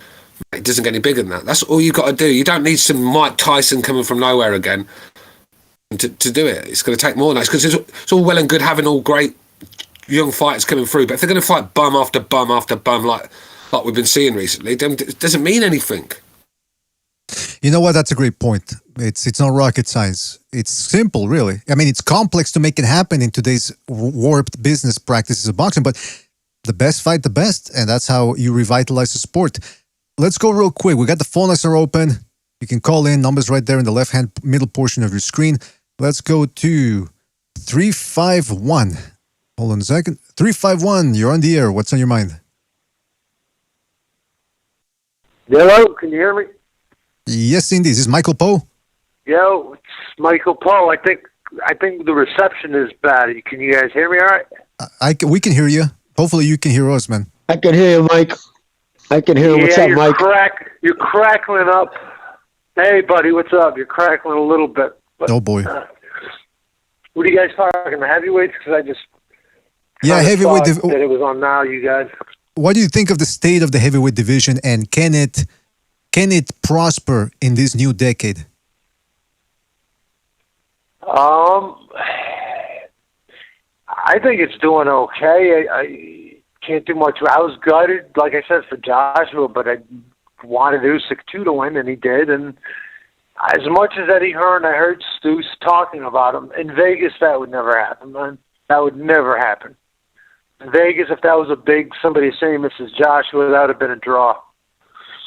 But anyway, it still happens in England. It just depends how big of a name. So I don't know. I see big things in the heavyweight division, and I think AJ might pass it up, but it's not because of money. I told you guys before why, but it's not a good plan because he might not get the rematch because he knows he'll probably lose to Fury or Uzik if they fight. The problem AJ's got. Who's going to promise him a fight? Michael, the thing is, the problem AJ's got is, go ahead. if he does that, then, and say if he does that, and say if Fury beats Usyk, takes all the belts, and then Joshua and Fury fight, say Joshua gets the win on that one, even though Joshua is the undisputed champion of the world, everyone's going to be like, he never took the belt back off Usyk, so he's not the true champion. Do you know what I mean? Right. That's what he's going to. That's what boxing fans are like, you know. They just find one little thing. I think that'd be a bad move. I thought that is the way he was talking, and then Hearns said he had a plan, and I thought maybe they're doing that because they don't want to make him take two losses together so close in the time frame. I don't know. I just when a fighter loses and then he decides to go another route, that doesn't prove you're the best to me. That proves that you know someone's better than you and you don't want no part of it. And so for me, Joshua, he needs to go and put that wrong right. Whether he can or not's another story. I think Usyk can get him out of there next time. I really do. But look, Joshua's dangerous. Joshua's dangerous, mate. Joshua can, on his day, turn up and beat anybody. So I think this heavyweight division is quite exciting. It just needs the promoters to make the right fights. I agree with you. I think he knows he'll lose, but I think he just even if he did get, let's say he did step aside and let Fury and Usyk fight, I think he knows he'll lose in the future too, but he just doesn't want to make it right now. He wants to get as much money and get out, but who's to say he'll get that promise? So look at Dillian White. I mean, Dillian White will sit there and moans about. Dillian White sits there and moans about not getting his title shots, but Dillian White was handed an Anthony Joshua fight for £8 million and turned it down. But if he really wanted this title shot, he had a chance there for 3 belts, £8 million. I mean, let's be real. Even if he loses, it's a good day at the office, isn't it? No, he turned it down, and then he sits and moans that the WBC. All right, he's been treated bad. I agree. I mean, it's disgraceful, but he had his shot. He could have cut all these corners. This could have the Povetkin knockout out of the way because he probably wouldn't have to fight Povetkin if he'd have fought Joshua and got the win, sort of thing. He had his chance for the big one, and he didn't take it. So I don't want to hear about Dillian White. All I want to hear about right now is the 4 guys we're talking about. The rest will have to sit in line and wait their turn. Absolutely, man. Now, Michael, we got to move on. Yeah. I'm gonna move on. Just one. I'm sorry, BDA. I was gonna donate money, but because of Christmas, I promise you guys, I got you 50 for a gift tomorrow. You're not Just one obligated. more question: if Joshua takes the rematch, you think there's any way in hell he could win? Yes. Of course, mate. Look, Joshua. What would you think it would change? Joshua lands clean on anybody. They're going to fucking sleep. Joshua is a dangerous guy, man. He's just the problem with Joshua right now. He's just got he's lacking confidence. He's caught between two styles, and he don't know which one to do. He's just been looking pretty vulnerable lately for me. I mean, even the Ruiz fight. I mean, Ruiz was a slob in there, but Ruiz was still skimming him millimeter. You know, another day Ruiz a bit fitter and a bit sharper. Joshua's asleep again, so he still looked very vulnerable. He doesn't want to. His hands go anymore. I mean, Joshua's dangerous when he's going forward and letting his hands go. When he's trying to box on the foot, he tried to do that. He tried to outbox Usyk and got absolutely schooled. I mean, ridiculous game plan. I mean, Rob McCracken needs to go. Yeah. Sorry, man. Go on, AJ. Well done, AJ Watt, for fucking getting caught with a big right hand. You know, what was he getting praised for in there? A joke, man. I'm saying Joshua needs to pick a style and stick with it. And AJ, you can't be fucking Marvin Hagler 1 minute and Sugar Ray fucking Leonard the next. It just doesn't. You've got one style. Stick with it, mate. And that's when Joshua was at his best. When he was strolling forward, all right, he'd get caught with shots. You know, he was vulnerable at times, but he was exciting, and he was getting these guys out of there. Now he's umming and ahhing, and he doesn't know what to do. It's just ridiculous, man. All right, well, listen, we got to move. He needs to go to America. He needs to go to America. You're correct. One gyms in America, then tough gyms in America. I'm sorry because you guys are freaking up. I'm not interrupting on purpose, but thank you guys for letting me on. And, thank you, man. I'm going to listen to the rest of the show. Thank you, Michael. Thank you for calling in, man. Good to hear you back, man. Good to hear you calling back. Hope you had a good holiday, Mike. Yeah, hope you had a good holiday all right, as well. guys. Take care, everybody. Jimmy, everybody. Take care. Take it easy, man. Happy New Year. Take care, man. Happy New Year. Right back at you, man. That was Michael Poe. Let's go to, hold on a second. Give me 2 seconds. 914, you're on the air. 914, what's on your mind? Yeah, hi. Richie from Manhattan. How are you? Good, Mr. Richie. How are you doing, man? Good. If you want to talk about the state of the heavyweight division, just look at the two fights last night. Ortiz hit him with a jab, and he quit. He just gave up, and that was a sick thing for boxing. And the other thing is that Frank Sanchez, is that his name, Frank Sanchez? Yeah, the Cuban. Yeah. He didn't put up much of an offense at all, and he could have beaten this guy and taken him out in 1 round. It was ridiculous. And the other fight was Rice versus who'd he fight? Rice versus Coffee. Martin. No, Coffee. Rice versus Coffee. Yeah, Rice versus Martin. Rice was 50 pounds. It was 20 to 40 pounds overweight, and the other guy didn't come in to fight at all. So this is just sickening. To put on 3 fights like this and charge $39 for a pay-per-view was ridiculous. $39, man. Agreed. I mean, that's like Jimmy said. You rearrange your sock drawer. Plus, with that $39.99, you can buy yourself a nice 6-pack or something, maybe a couple of snacks, and maybe a little dessert too while you're at it. I mean, it was $39, ridiculous. But caller, let me ask you, who can save the heavyweight division? Is there anybody out there that you can see carrying the heavyweight division for the next decade? Well, I think that Usyk is. This is my opinion. I think that Usyk is going to beat AJ again, and he thinks he's going to do it because AJ is going to try to box him, but it's not going to be like him boxing Andy Ruiz. He said Usyk can weather the storm and stop him from dancing around and beat him up a little bit.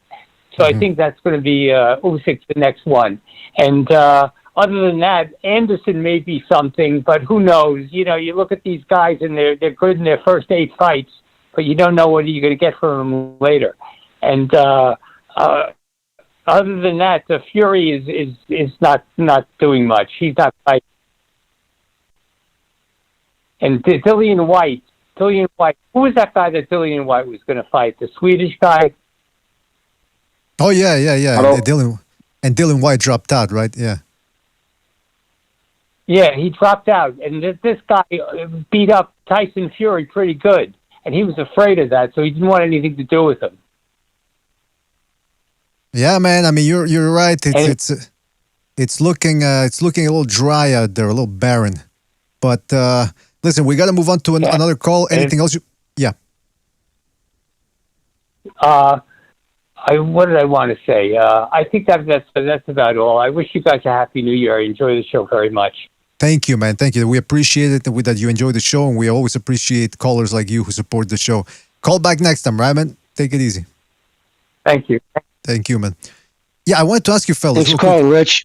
Yeah, thank you. That's Rich from Manhattan. I wanted to ask you guys, Gonzalo and Jimmy, because the previous caller before this one, he asked the question. I mean, Michael asked, what can Joshua do to beat Uzik? Well, what do you guys think? Just change his game plan. He can't. Well, sorry, Gonzalo, you go, brother, man. No, you go. I'll just make mine quick. You just got to change the game plan.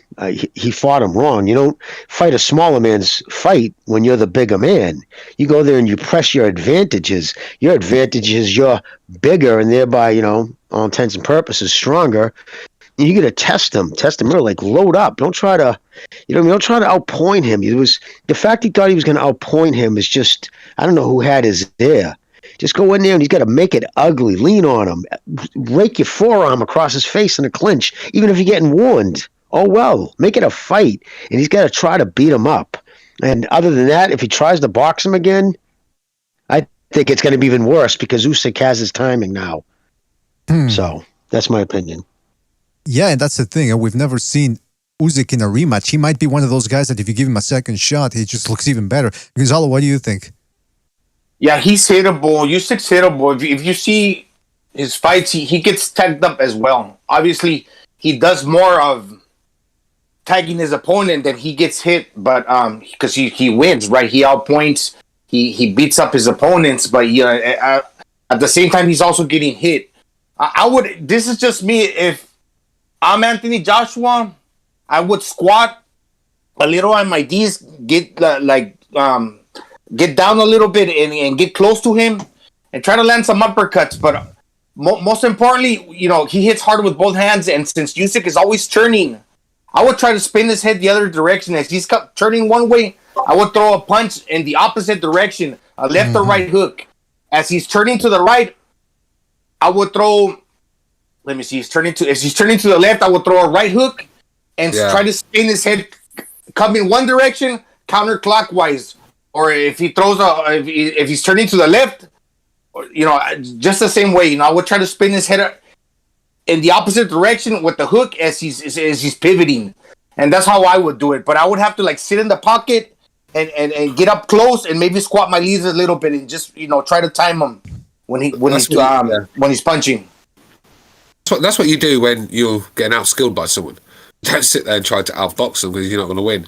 You have to get inside, take it to the trenches, and you're going to have to rough this guy up, like Jimmy said, like Gonzalo said. I mean, that's how you're going to shoot it. When he's spinning out, you're going to have to hit him with a big hook and catch him. Hopefully you can time one. That's how it works. You've got to take risks in the boxing ring. I mean, these fighters go in there think they don't have to take any risks and still get the job done. I mean, it doesn't work like that sometimes, and especially at the world class level. And I find with rematches, you usually know who's going to win by looking at the last few rounds of the fight before.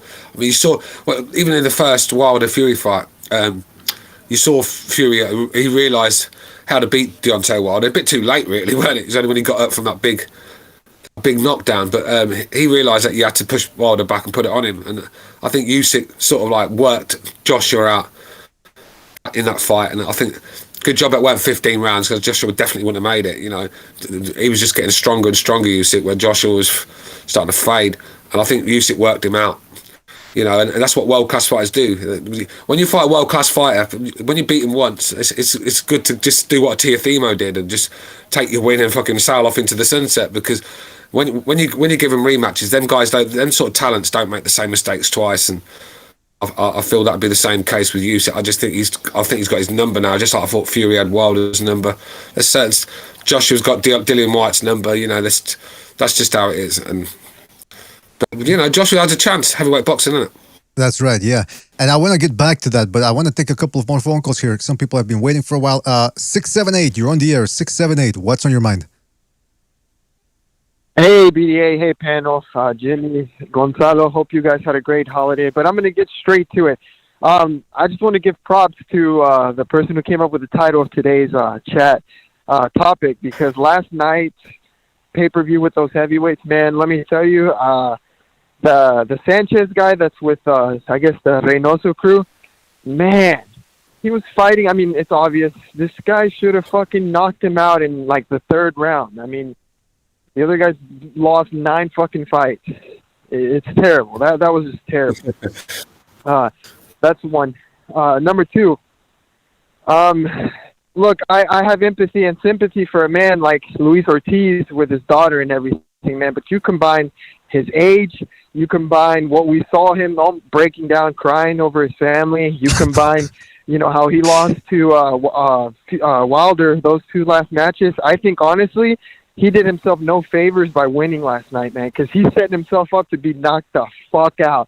And his daughter and all his family, man, I couldn't watch that. And I'm not even trying to be funny. I could barely watch it yesterday. My respects to him and his family. I know shit happens, and, you know, but let me tell you, man, he set himself up for some fucking damage. You know what? I'm laughing because it's true. Because I'm always hesitant of people that bring their families to watch. I mean, I know Juan Manuel Marquez never. I think the only fight where he allowed a family member to watch him fight was his last fight, or before last fight with Timothy Bradley. He finally let one of his sons, his oldest son, go in there. What do you think about that, caller? Of these guys, especially old guys like Ortiz, who are vulnerable, bring their entire family, the grandma, the mama, the dog. I mean, what do you think about that? Is that a little bit overboard?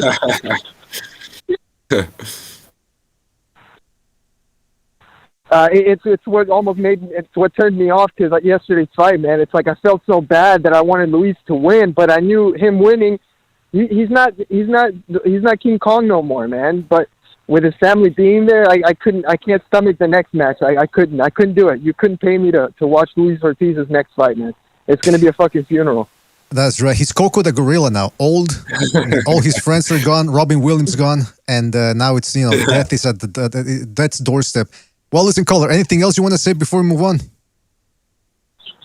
One last thing. I was watching. Ruiz versus Joshua. Joshua. Number one. And if you watch the fight, you can see Eddie Hearns sitting like front row. And when Joshua knocks the fuck out of Ruiz, you saw Eddie Hearns jump up, cheering, getting crazy. And then if you just watch the rest of the fight, man, he goes from like talking to the person next to him to dead fucking silence. And I just thought that was just hilarious. Look, I love the fight. I loved Anthony Joshua in it. But just if you go back, look out for that Eddie Hearn in the background. And his you can pretty much see his whole evolutionary. It was funny, man. Yeah, his devolution. Yeah, because at one point he actually had his head in his hands, bent over. His whole world was falling apart. Not really, man. Watch the behind the scenes featurette that they have on. I think it's Matchroom's official YouTube boxing channel. He's actually breaking down. Poor guy. And also the guy from the Zone, the CEO from the Zone was shading bricks too, because Allah was riding on that win or that fight. You know, if the Zone was gonna blow up, right? Exactly. Yeah, they thought that he was but Eddie's the sort of guy that when he's with Canelo, he'd be like, Anthony, I don't know what you're talking about, mate. Never heard of him. He's that sort of guy. Yeah, he wants to. Grab he's just like, you know, one minute he's up Joshua's backside, and now he's all Canelo's. I mean, look, he's a good businessman. I'll give him that. But I'm not going to be. I'm going to sit here and listen to that bullshit about he cares about the sport and it's all about the fans. No, if it was all about the fans, then he shouldn't be charging us for these pay-per-view events. Some of these. Exactly, man. He should be paying us. All right, 678. Great call. Call back next time, right, man? All right, bye, guys. Have a good one. Right. You too, man. Enjoy your Sunday. All right, let's go to... Don't forget to hit the like, fellas. Hit the like. Really helps us out. Let's go to 956. You're on the air, 956. What's on your mind? Yeah, so like you said, everybody's saying Jared Anderson, and I agree. He has everything to be, I don't know to be a star, but definitely to be a draw if he keeps it up in about 5 to 6 years. But two guys no one talks about. Two very, very young heavyweights, right? One hasn't even fought yet, Richard Torres, right? I like Richard Torres Jr. He fought in the Olympics. The thing I like about him is he improved a lot because I remember he got knocked out versus the Uzbekistan guy that beat him in the Olympics, right? So he fought, his name is Jolobov, or the Uzbek guy, right? So he fought him in 2019. He got beat real badly. He improved in 2 years, which shows You're not selling me this guy. You're not selling me this guy. He's a hard worker and he's a fast learner, which I like about Richard Torres. He's exciting and he's based in America and he's going to have a good fan base. Another guy is Antonio Mireles, who he's a 6'8". He works with Robert Garcia. I don't really like Robert Garcia, but it's whatever, right? But the thing I like about Antonio Mireles is he's 6'8" and he knows how to box. This guy is a good mover. He reminds me a lot of Fury when Fury was young, fighting guys like Chisora, right? And even Christian Hammer. Antonio Mireles reminds me a lot of Tyson Fury. So Mireles, Torres, and Jared Anderson, those three guys, in about 6 to 7 years, those three guys, in my opinion, are going to be the top dogs, the most known heavyweights. As of right now, the big dog at heavyweight in terms of money, status, attention, is Tyson Fury. It's no question, it's Tyson Fury, Now, let me ask you something, caller. You mentioned Torres. There's no doubt about it. He showed balls in there against the Uzbek Jalalau, or whatever his name is, in the Olympics. But he's 6'1". Right now, it's the era of giant heavyweights, 6 feet 5 inches or taller. Do you think he can actually make something happen at that height discrepancy? Yes, he can. And you bring up Usyk, right? So a lot of these big guys, they do good at what they do, and that's box long and tall. They have power, but they box long and tall, right? But when you get a short guy, a short, nimble guy that knows how to move, that knows how to box, knows how to get under punches and attack you, take away your jab, make you insecure. That's what we're seeing with Usyk. Usyk's giving these tall guys out of trouble. So I mean, I think Torres, listen, like I said, he's a fast learner. He showed he's a fast learner because he improved a lot and when he was in the amateurs in 2 years. All right, so he has a lot of potential. He's a fast learner. And he is, he's naturally athletic. He's fast. He has good hooks. He's a southpaw. He definitely gives these tall guys a lot of problems, And, so, I mean, I think Torres does have potential. I think the year or the era of tall heavyweights, it's good, but you have flaws too. You're not nimble, you can't avoid these short, fast guys that can get under your jab.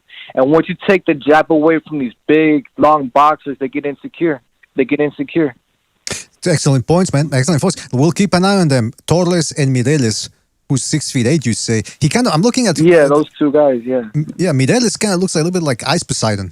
I don't know if it's the same guy or if they're actually from the same descent. 6 feet. I've never seen a Mexican that tall. Who? Mireles. But anyway, listen, caller, we're gonna move on. But thank you for the call. Call back next time. Are you on the Discord, by the way? No. Okay, because somebody was mentioning Torres in the Discord. I thought that might have been you. But call back next time, right, man? Always appreciate it. All right, take it easy, man. All right, so to Mexico, Gonzalo, 6'8" Mexican. Are we sure he's one of us, or? I'm not sure. I think the tallest Mexican in history, I don't know. I saw it on the Google, is like 6'9" or 6'10". I thought you were gonna say 6'2". Like that's the tallest Mexican we ever had, but. that guy, he brought up some interesting points, man, about taller fighters not being able to find shorter fighters' chins. It's hard to catch up. I've noticed that. I've been learning along the way too, just by watching a lot of fights, man. These shorter guys are hard to get hit, especially if you employ a good guard. Yes. To get hit square on the chin. You could probably take a punch better on the top of the head, obviously. If you're not getting hit with the rabbit punch on the top of the head, that's pretty solid. Exactly, so, yeah. The height disadvantage can become an advantage if you know how to use it. All right, let's We got another call here. Let's go to. Don't forget to hit the like button, fellas. 347. You're on the air. 347. What's on your mind? Yo, what's up, BDA? You know, I was scared for Luis Ortiz. I thought he was going to die of a heart attack or high blood pressure. But no, he pulled through. He pulled through. So, you know, shout out to Luis Ortiz. I mean, but Charles Martin really, he just, you know, disappointed us. He literally knocked the guy down twice. He was dominating the fight, and he let it go. But Luis Ortiz is Wilder's best win. I think we just saw it to last night, bro. He has real power, you know, but, you know, Luis Ortiz can get himself a new electric wheelchair now. We can fly at the bingo game. Oh, man. Picking up the grannies. Oh. So, you know, they can upgrade to another, you know, Cuban nursing home and everything. Be great, bro. Shout out to Luis Ortiz. His 100th birthday is coming up soon. Let's all celebrate for him. Peace. That's right. Yeah. He can afford the early bird special now.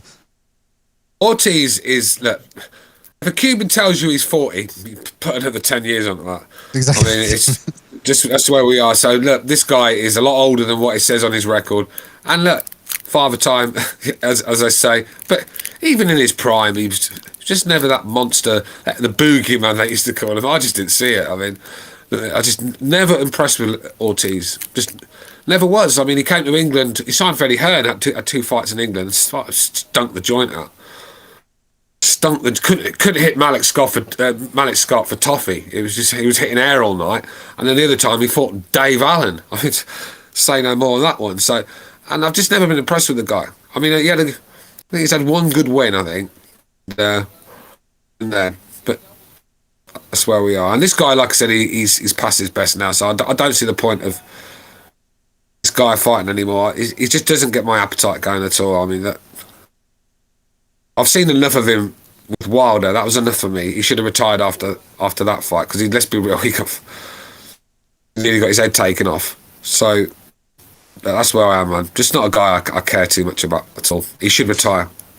Yeah, I mean, an MMA champ who just called in said Charles Martin disappointed. I mean, he can't really disappoint you unless you had high hopes for him. And I mean, I don't know anybody who has high hopes for Charles Martin. I mean, is it a surprise to anyone? I mean, what did they expect Charles Martin to do? You saw when he came out to England, he folded like a pack of cards, didn't he? I mean, let's be real, scared stiff in there, and look for a way out, if you ask me. He got his count wrong, didn't he? He didn't want no part of that. Yeah, that guy. That's the guy you guys expected. I mean, like the other caller said too. Luis Ortiz stunk. Frank Sanchez, another Cuban. He stunk out the joint. He stunk it out against Efe Ajagba. Now, I guess Ajagba, I understood the way he fought because Ajagba is a big puncher.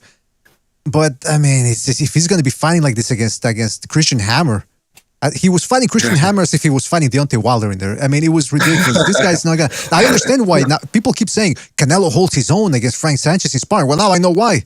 The guy's just not that good. I'm not surprised. It's tell you, the heavyweight division, we need guys like Joe Joyce who have balls and are willing to take shots to give some. I don't know about Tony Yoka. I don't know about Okoli. Hopefully those guys do provide some action and excitement. Because right now, even Tyson Fury, look, Tyson Fury is not that exciting. People keep harping on about the Wilder fight. Yeah, the Wallin fight was boring. Yeah.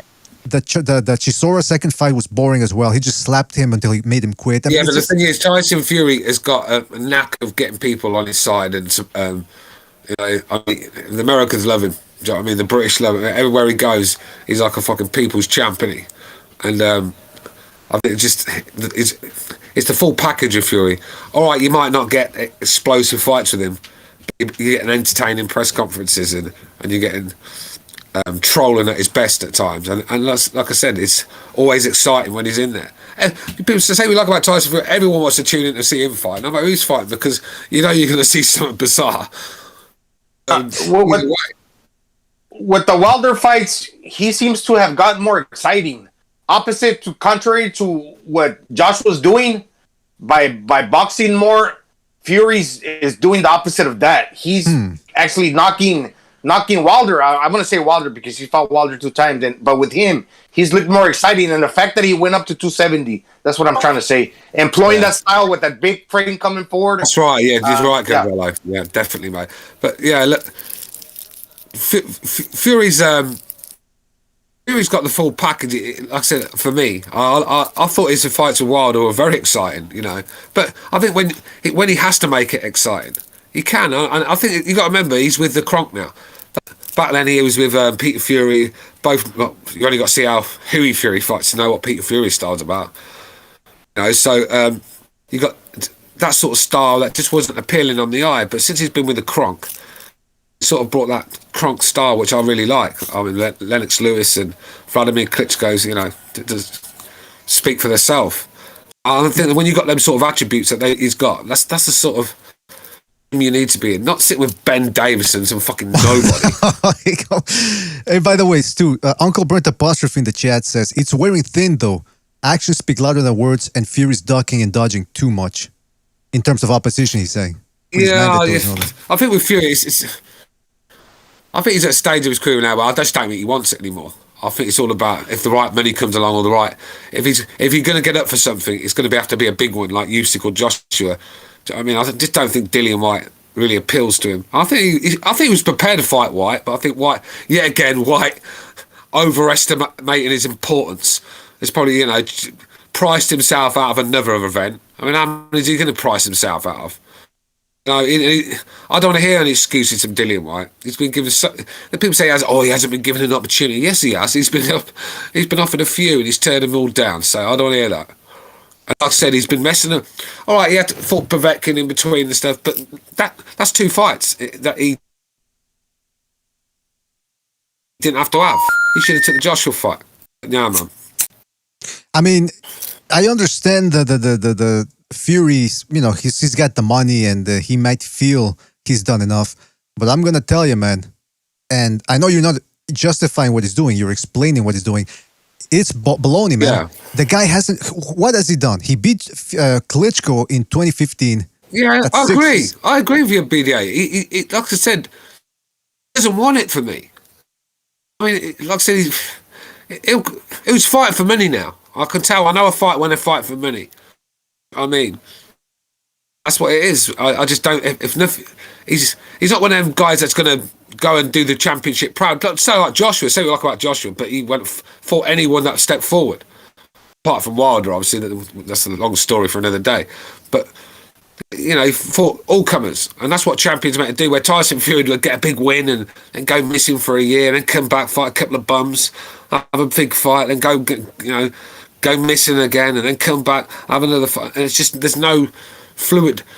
There's no fluidity. I can't even say it. I can't even fucking say it because I'm tired. But fluidity. There's no fluidity in his fucking in his career sort of thing. It's just stop, start, and he's always out of shape. And I mean, look, the guy don't want it no more. It's all about money. So that's where we are with him. So forget Dillian White. For Fury to get in the ring, you're gonna have to talk a Joshua or a Usyk, or I don't. If them fights don't happen, then we probably won't see him again.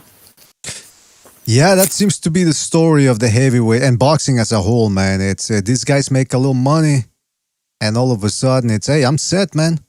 I already beat this dude. I'm the best. Well, it's like, what happened to the old people like Marvin Hagler and Hopkins and even Golovkin to, you know, keep defending the titles, man. Try to clear out the division. There's always somebody new coming up, always.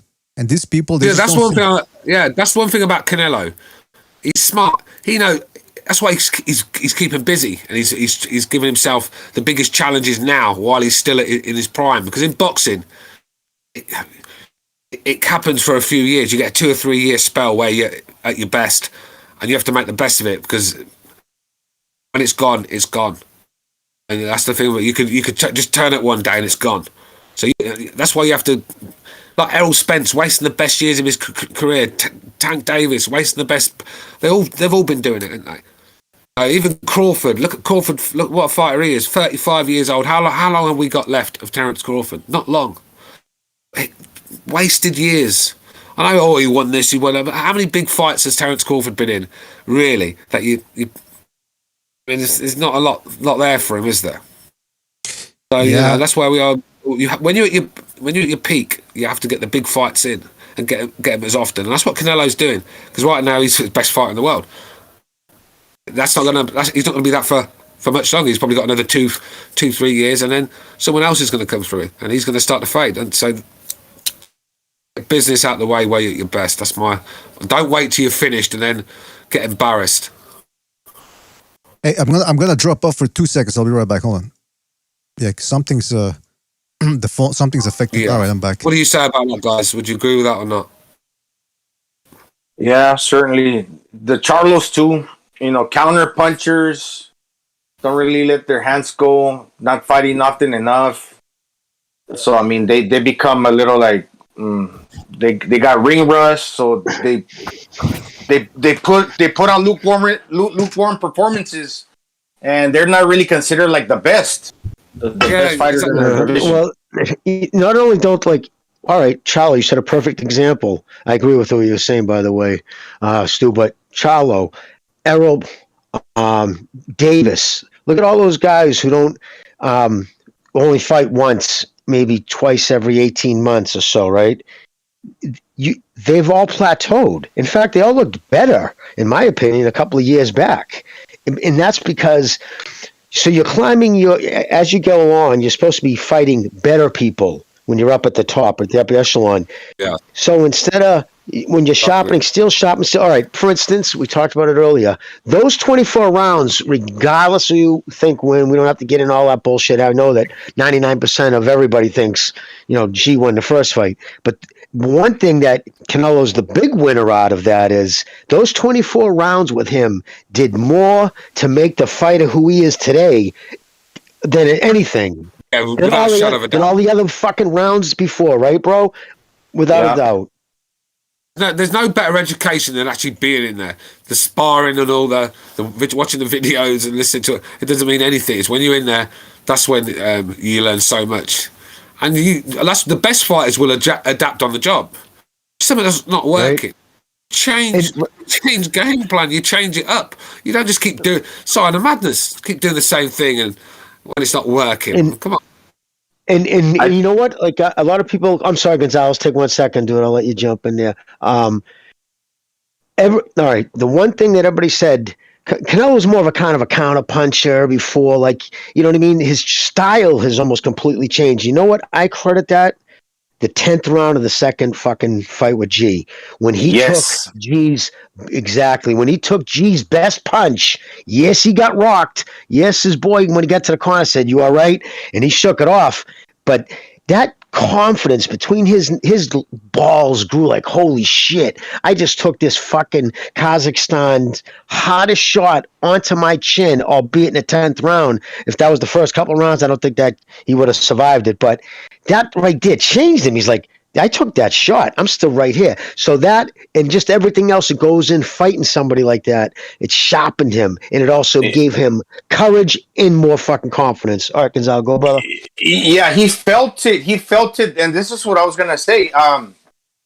He got hit. Canelo got hit by Golovkin's jab a lot. And, Golovkin's got a great jab. But I think it was better for Canelo to get hit with the jab while keeping his eyes open and watch out for the right hand. The punch is coming behind the jab and not get hit by that right hand, and instead getting hit by the jab first and foremost, because then you're able to watch the trail hand come.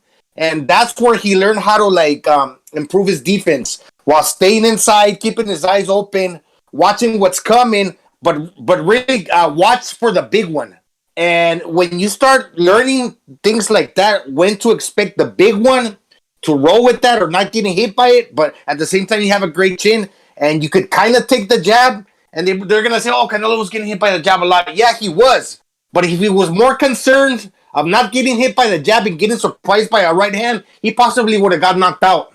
Honestly. So that's very important. You got to watch out for the big punch. You know what? Yeah, the big punch is the one that, because there's guys out there that are not, what's the word I'm looking for? They're not consistent with their defense. Canelo is consistent. You'll rarely catch him with a clean shot.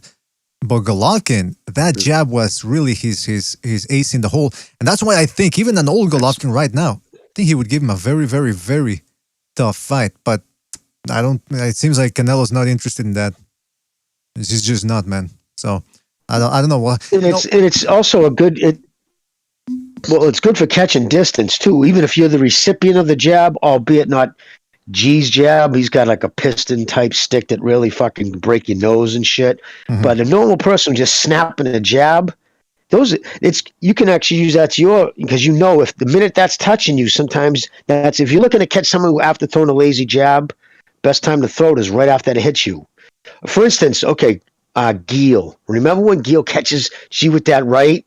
And G's head was going back, but he still just threw, and he caught him and put him away with his right. Right, yeah. I might be off with the wrong, but G knew to throw it because he knew exactly where he'd be because his hand was just on his face. So you can, real good fighters, like I never got to that skill level where I was able to use somebody hitting me with a jab as a good fighter. Some guys are. You think you just, like, this dude's letting me jab. And I was like, pop! He jumps aside and catches you with one right after you touch him with a jab. So, but I agree with everybody saying 100%, man. Hey, guys are all on point. Speaking of catching and slipping and catching, there was a revelation last night. A fighter that did, in my opinion, steal the show, and that was Frank Martin. I believe at lightweight, I don't know if it was 130 or 135, but I don't know if you guys saw it, but he fought Magallo. He was a guy that got sparked by Ryan Garcia, Filipino guy, but very tough. Romero Duno, no BD. Yeah, sorry, Duno. Yeah, thank you, Gonzalo. Yes, thank you for correcting me. Duno, he's the guy that got sparked by Ryan Garcia, but, one of those Filipinos with a lot of heart, strength. You can tell he can whack pretty hard. And Frank Martin, southpaw, American. Shit, hold on a sec. My Discord shut down. I don't think they're even hearing what I'm saying. Give me 2 seconds here, fellas. But yeah, Frank Martin, check him out. Okay, hold on a sec. All right, sorry about that. I dropped out. What was I saying? Yeah, Frank Martin. Can you hear me, Gonzalo? Yeah. Okay, fantastic. Yeah, Frank Martin. He dropped this guy. Stopped him actually. Dropped him with 2 beautiful slip counters. He's a southpaw with power. Yeah, sometimes he was clinching a little bit too much, but I mean, hey, at the end of the day, he got the job done. And now I'm thinking, man, this guy Frank Martin, I want to see more of him. I'd never seen him fight before. So I'm interested to see, obviously the PBC, so who knows if they're going to make fights with Garcia and Lomachenko and Devin Haney. But if they could, man, those are some fantastic fights. And him and Haney, Tank Davis, I don't think they put him in there against Tank Davis. But did you see Frank Martin fight Gonzalo? Yeah, those 2 knockdowns were by the same punch. Even the announcer alluded to that. It's the slip counter you're talking about, that left hand. Where he gets away from the punch and is able to catch. Well, he caught Duno, I think at the top of the head or, the tip of the chin, somewhere where he landed. He kind of just like, the way he fell, man, that was a nice shot. The two knockdowns. Yeah. It was a beautiful shot, man. And there were times, Gonzalo, when Duno was coming forward with his hands up and Martin would let his hands go and with combinations and break the guy's guard and snap his head back. I'm always impressed when a guy can do that because that means they got pop. And if they're willing to let their hands go, then that's even better because it's not a guy that's just looking to throw one shot at a time and just whap, whap, and, clinch and one shot at a time. Who does he remind you of? BDA, Terrence Crawford maybe? Or who? Who would you say? I don't know. Well, he's the standard American fighter where he does that little slide moves and the upper body movement, trying to roll off the shots and off the ropes. Maybe a little bit of Whitaker, a little bit of Stephen Fulton, that type of style. With more power. Yeah, with a little. I mean, again, it remains to be seen. I actually want to check out his record, refresh my memory on his record. But yeah, like I was saying, Jimmy, I was telling Gonzalo, this guy, he's with the PBC. You never, 135, you never know, man. They put him in there against Tank Davis. I don't think they're going to, but... well, if he's good, they're not going to. If he has a chance of beating him, they're not going to. I mean, there's a few guys on the PBC. Actually, I like Colbert. I like Bolton. Boots Ennis. I know he's with Showtime, but if he's with Showtime and Showtime only does business with the PBC, I mean, for all intents and purposes, he's with the PBC. But yes, I don't see that fight happening. Although they are kind of in a pinch though with Davis, because like everybody's on their grift now. Everybody's in on it, like knows about it. I mean, he's even got guys from the LDBC calling them out. So they're kind of in a position where they're going to have to make probably step it up in the next fight. I'd be surprised if it isn't at least a named fighter. It won't be somebody. He'll still be the favorite without a doubt. They're not going to put him in a 50-50, but you know what I mean. Yeah, absolutely, man. I mean, it's. Go ahead, Gonzalo. Sorry. Sorry, no, I was just gonna say Chris Colbert, man, that guy's quick. Because there's a difference between fast and quick, right? Colbert, man, that dude's really, he gets to the target like really fast. Mm-hmm. I mean, there's a difference between quick and fast. I think, like, if you're playing like slap hands, where you put your hands on top of some other guys or whatnot, then you swing your hand to touch the opposite hand. I think he'd be good at that. Or you could just tell that the way he tags up his opponent, he gets there like really fast. Yeah, and he's also with a promotion that he's a mouth. He's a quick-witted dude. His wit is as quick as his hands, and you saw that when he went in on Wilder. That video he had to take down. Have you noticed since then he's been super quiet for the most part? I mean, there's been no. I wonder if they pulled when Heyman told Danny Garcia to shut his father. Like his father was basically told straight up to shut up. Ooh. He wasn't allowed to really talk at fucking. And that took a lot of Danny Garcia's personality away because it was through his father. But I'm curious. Someday when he's not under contract, I'm sure he'll talk about it. Hopefully, man. Hopefully. The other thing that I wanted to mention here is that Tank Davis. Oh, hold on a second. We had a phone call here. Let's go to a phone call here. The phone lines are open, by the way, fellas. And don't forget to hit the like button. 407. You're on the air. 407. What's on your mind? 407. Oh, hold on a second. Hold on. Sorry. You're on mute. Yeah, go ahead. 407. Now we can hear you. Go ahead. Hey, guys. I like your points about them not going to put him in there with Tank. But I will say this. If they are smart, like if they have some form of intelligence in seeing how much of a decline Tank is having and how much he's not bringing to the table, and they want to move on with someone else, they could easily do this. The other reason why they could probably bring him into make that fight happen in the near future is because they underestimate him and say, oh, it could be too early for him to fight Tank, so let's just make it a quote-unquote good fight, but it was just too early for that guy to fight Tank, and then it ends up going horribly wrong. And we could possibly see an upset. Like, for example, Manny, they probably thought, like, hey, this kid is good and young, but he's probably not ready for Ledbois, and look what happened. You get where I'm going with this? It could just be one of those cherry picks gone wrong, or they can see that Tank is not bringing much, and they're just finding a way to get rid of him in the near future. Well, it depends. That's a great point, man. Excellent point. But it also depends on how good Martin really is. Because, again, this was just one fight. It was against Duno, who is not exactly top 10 lightweight. So there's still room for development for Frank Martin to see what he does. I'm looking at his box right here. He's 26 years old, 15-0 with 11 knockouts. So he's got a decent knockout ratio. He certainly showed some pop last night. He already fought an undefeated fighter in Jerry Perez and stopped him. I'd love to see if that fight's on YouTube. But so far, his record has been so-so. But like I said, against Duno, he really shines. So we'll have to see, man. What do you think about a guy like Tank Davis, who's got a lot of potential and this year was just a little bit held back? What do you think is going to happen this year? Do you think he finally gets a good fight or more of the same? More of the same, unless Brandon Bree's prediction on Discord, shout out to him, is that he gets taken out by B-minus opponent on pay-per-view, which I hope happens because it will be great for the sport to quit worshiping this cherry-picking diva. But, I think I got a feeling it's just going to be the same thing, but I hope Brandon Bree is right. Yeah, man. I mean, we'll see. Listen, last year, 2021, was the year of the upsets. I hadn't seen a year like that since 2001. What a coincidence, 2020. And by the way, I mean, 20 years later. So hopefully that trend continues, man. Anything else you want to say before we move on? No, that'll be it. But it was good being here, and you guys take care. God bless. Thank you, man. Enjoy your Sunday. Thank you for calling in. Thanks for calling, buddy. You know what I was reminded of? Yeah, BDA. I was going to... Go ahead. No, go ahead. BD, I'm not sure. I'm trying to look it up right now, but I think the Martin guy, he's the last guy that fought Virgil Ortiz in the amateurs, and I think he knocked him down and he beat him. Then Ortiz lost his last amateur fight, then he turned professional.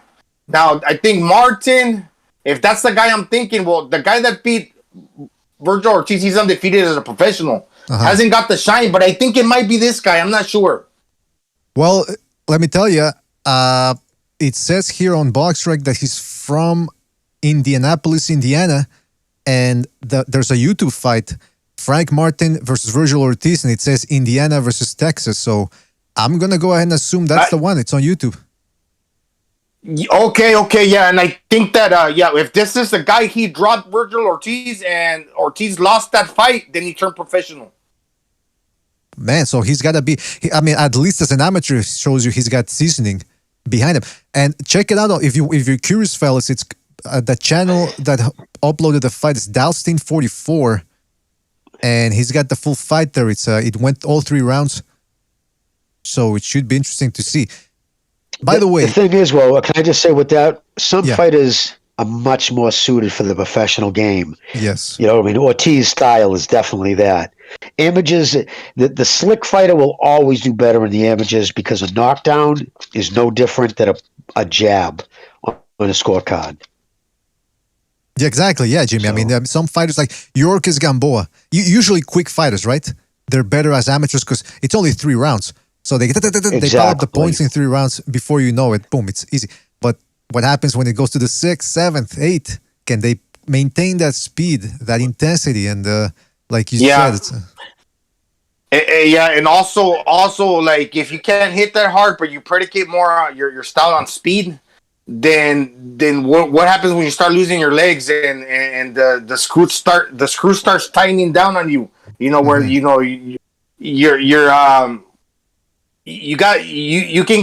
can't get away from your opponent. You know, it's the walls are closing in on you. It becomes harder for you to fend your opponent off. Exactly. Yeah, it's 90% of a boxing fight, of success in a professional boxing fight, is conditioning. You can win the first 3 rounds. Can you maintain that for 12 rounds? Some of these guys get tired and they just can't do it. Now, I mentioned that 2021 was the year of the upsets, and hopefully that continues on 2022. And there is a precedent. Like I said, 20 years ago, 2001 was the year of the upsets, and people said, well, that's it. We don't know if that's going to continue. Well, guess what? 2022 got off to an upset start when Vernon Forrest beat Shane Mosley. Then Francisco Panchito Bojado, who was considered the best prospect, if not the best, then one of the best, boom, he ends up losing to, what's his name, Rubio. So, and I think there was another upset that occurred. So maybe 2022, if people keep fighting the best, maybe we will see more upsets. So there was an upset at welterweight this year too. The number 1 ranked welterweight lost to the Canadian kid. That was a pretty big upset. Crowley. Yeah, he was set to fight. He was being set to fight. I believe he would have been Spence's next mandatory if he would have won. So that was a big loss for him. You know the interesting thing about Crowley? I was listening to him on there's a channel called Maestro Boxing, and I think it's Maestro Boxing. I think there's a number. Let me just check to make sure. But they had Crowley on, and they were interviewing him. This guy, he's like Alfonso Gomez. Remember when we interviewed Gomez, and he's all about positive thinking, and he's very I've seen a whole video on him. Don't mean to cut you off, brother, but I was going to say he could be like one of those speakers, those guys that you pay to give preps. Motivational speaker, yeah. Talks. Thank you. He could be like he's all into the Zen lifestyle and meditation and stuff. No, he's a pretty interesting cat. That talks no. By the way, it wasn't Maestro Boxing, but I know I've seen his streams and I know he was there. But I think it was some. Oh fuck! I can't believe I didn't write the name down.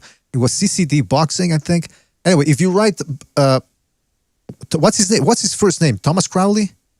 It's not Aleister Crowley, right? What's his name? It's fuck. Anyway, I'll look it up later. But he's very into the whole positive mindset, meditation. He's talking about chakras and stuff like that. And I'm thinking, is it Aleister Crowley? That's somebody from literature, isn't it? No, he was like a magician. metaphysician, magician / philosopher, a whole bunch of things. But anyway, I'll look it up and before we end the show.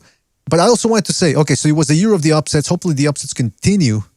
And I wanted to do a little something here with you guys. We'll do it more formally in another show. By the way, we still have to finish the boxing report cards, and then we'll do this a little bit more formally. But just for the beginning, don't think about it too much.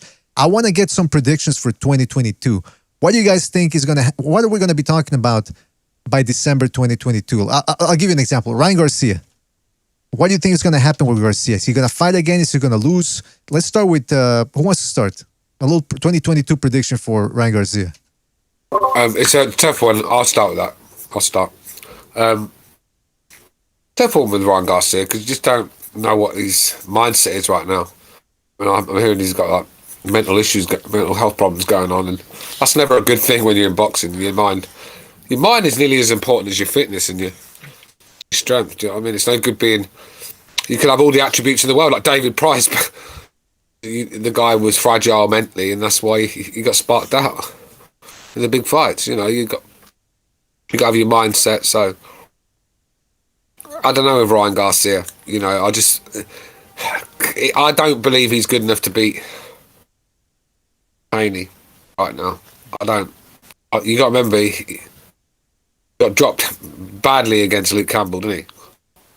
You know what I mean? And he's still very vulnerable. Good fighter, don't get me wrong, he's quite explosive, but Garcia is the sort of guy where he's at a stage of his career where he has to start moving on and start fighting often, and you know, because he's a young guy and he's starting to grow into a man now, and that's when he needs to start to peak. But he's just stalling his career, you know, he's pulling out of fights and problems and all other reasons, and that's when you're that age you need to be fighting often like Haney. Okay? That's Teofimo's problem. Teofimo thought he could just hang around and just talk about that win until it got boring. Let's be real, that's all he ever spoke about. Walking around like he's the man, went off into the hills to celebrate his victory and didn't want to rematch Lomachenko, and it come back to bite him. Took his eye off the ball. Forgot to focus. You got to remember, it's like getting one big win, but defending your title, that makes you the true champion. Anyone can get a big win on the night, fall into place, get a bit of luck. It can happen. These things happen in boxing. It's defending and going and reigning your titles. They're the true champion. They're the true fighters for me. So bottom line, what happens with Garcia? Do you see him ending the year with a loss? Do you see him getting a big fight? Or? It depends who he fights. But if it's give me a couple of names, I'll tell you if he beats him or not. All right. If they make a fight, the zone easy to make between Hearn and Golden Boy. Devin Haney versus Ryan Garcia. I'll pick Haney to win that. Give me another one. Oh. What if the zone puts him in there against, what's the name of that lightweight? Hold on a second. He just entered the top 10, but he's a very dangerous southpaw. Fuck, he's not. Okay, what if Ryan Garcia fights Isaac Cruz like he says he wants to? And yeah, I mean, that's a good win for him, I think. I mean, it's a confidence victory as well. You know, I think he's lacking a bit of confidence at the moment. He got the job done against Luke Campbell, but he didn't look great doing it, and he got badly hurt. I mean, let's be real, he could have been stopped. So, you know, he's a bit vulnerable, man. I think that's probably why he's been having mental health problems. You know, sometimes fighters just can't accept when they get fucking embarrassed. Do you know what I mean? But look, he needs a big fight. He needs a big win. And even after that win, I still want to see more from him before I start, you know, saying he's going to have a great year. That doesn't make a great year. A win over Isaac Cruz is not a great year for me. I want to see wins against Haney and all these other guys. All right, yeah, that's understandable, man. I mean, that's something we all want to see. Let me ask Gonzalo, different fighter. All right, do you think Triple G fights in 2022? He has to. He has to because, man, he's 40. He's gonna be 40, and these are the last years that, I mean, that he's probably gonna fight. I mean, if he doesn't fight now, when is he gonna fight?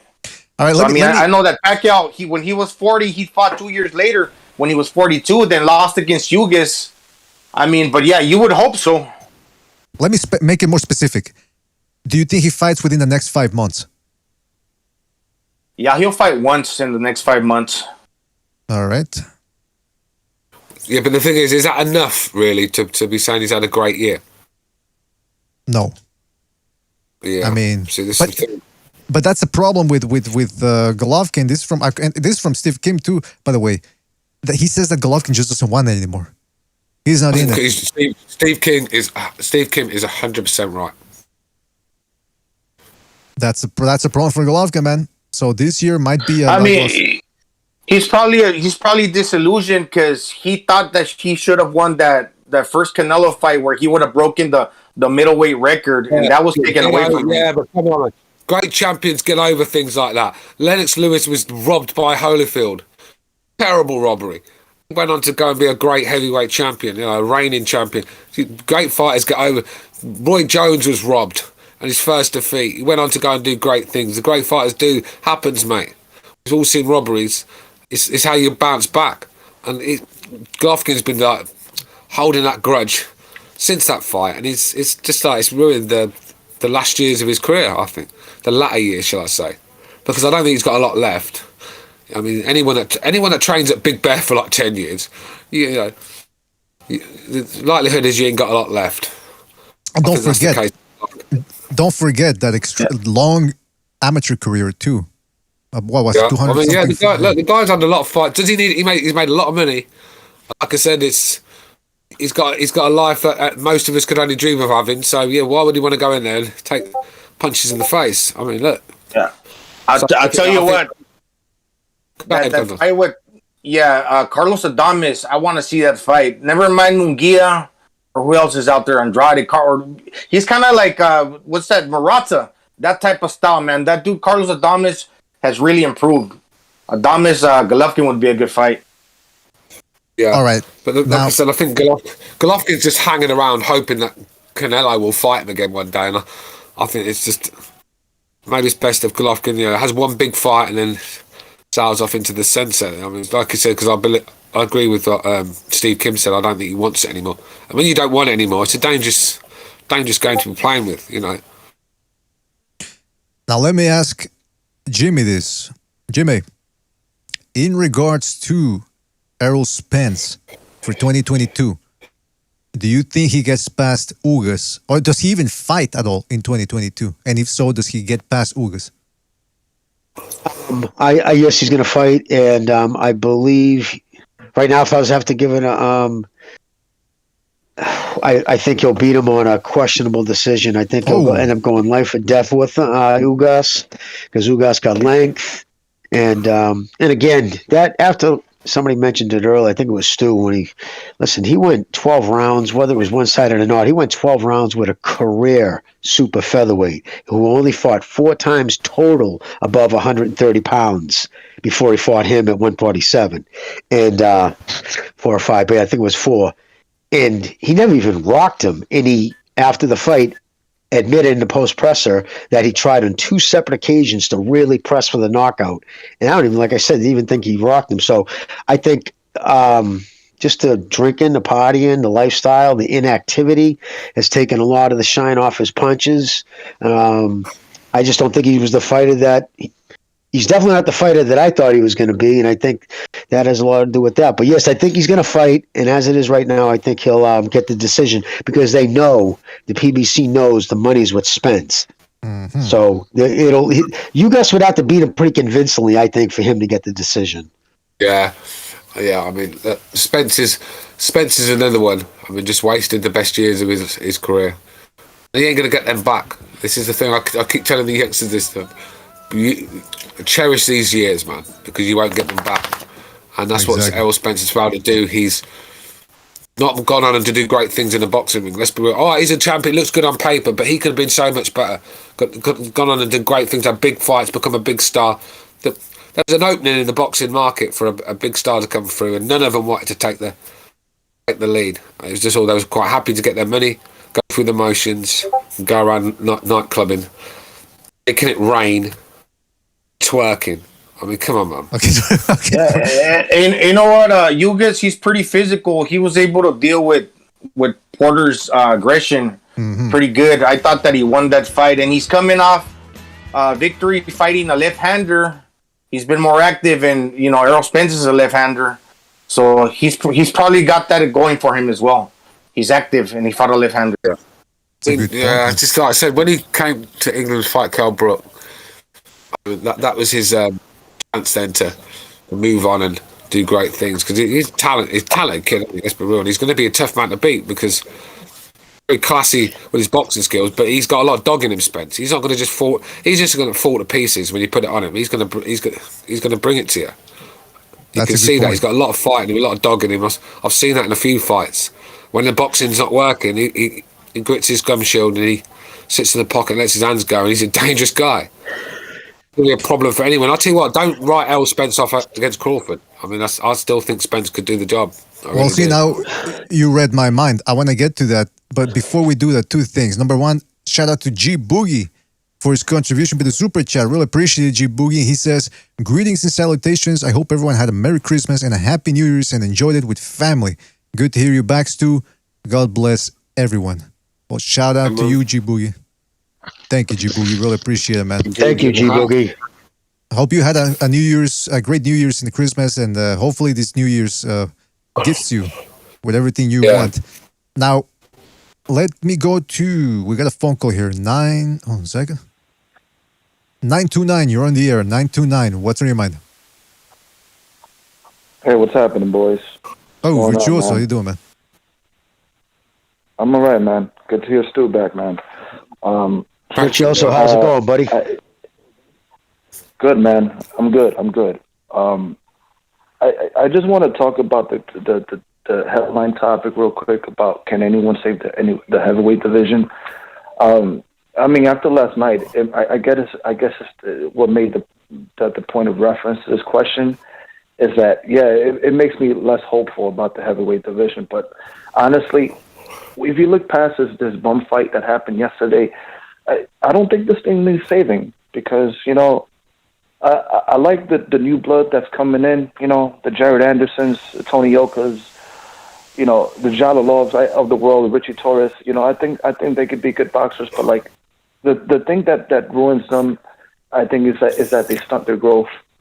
Once they realize, okay, I see the weaknesses that they have, and if it gets exploited, then I can't really push for this fight or that fight, and I don't have any hope as far as big fights is concerned. But like I do like the new names in there, but I really don't think it needs saving because boxing to me it's already fucked.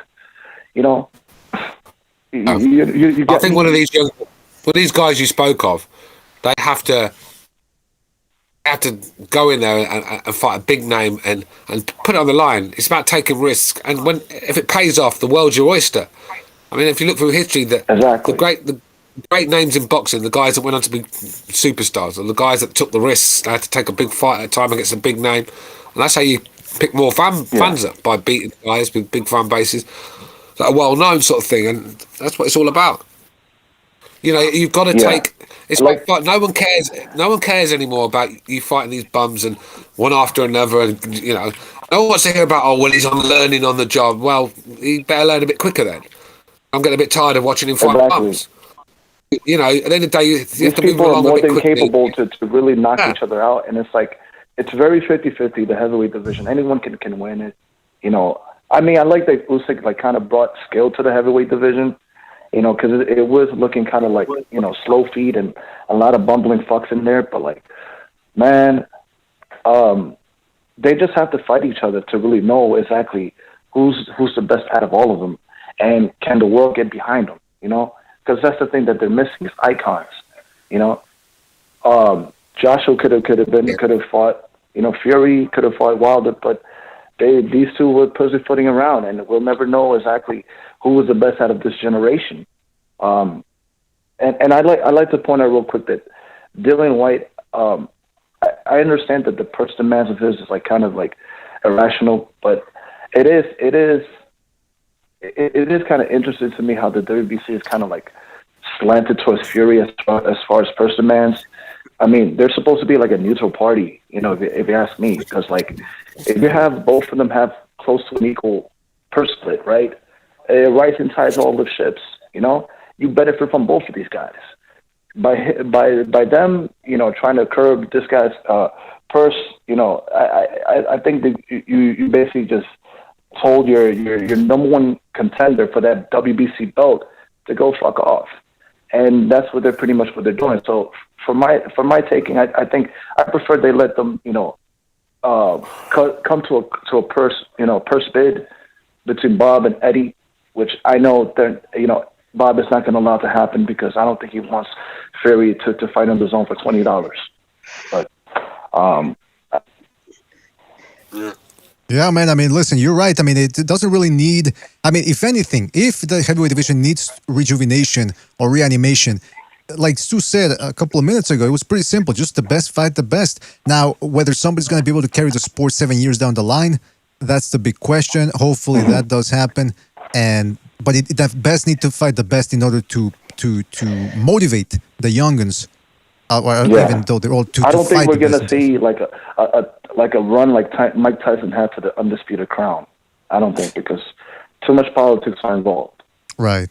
Yeah, and you know, and that Mike Tyson, it's impossible to keep the belts. I'll give Dante credit for controlling the heavyweight division, for setting that up though. But like, it's just too much, you know. Yeah. Well, listen, Virtuoso, we got to move on. But thank you for your call. Great points, and we'll catch you in the next one, all right, man? Always a pleasure. Thank you, man. Take it easy. All right, and I heard somebody, Stu, is that you flapping or is that your dog? Like it sounds like somebody slapping their chest. You know what I mean? The dog was rolling around on the sofa like an idiot. Yeah, I was wondering if it was you shaking. Like, I don't know, man. You never know. That's why I do it. Come on, man. Fuck it up. well, I do it. I do it every once in a while. I do it every once in a while to wake up. It's good to, you know, get the blood flowing in the brain. All right. So we were talking about Errol Spence and all that, and here's my question then: do we see, or are we going to see, Crawford, who is now supposedly free of Top Rank, versus the winner of Spence Ugas in 2022? No. Well, there you have it. Nobody has any hope of that one, huh? It's been so long that fuck. No, fight's not going to happen.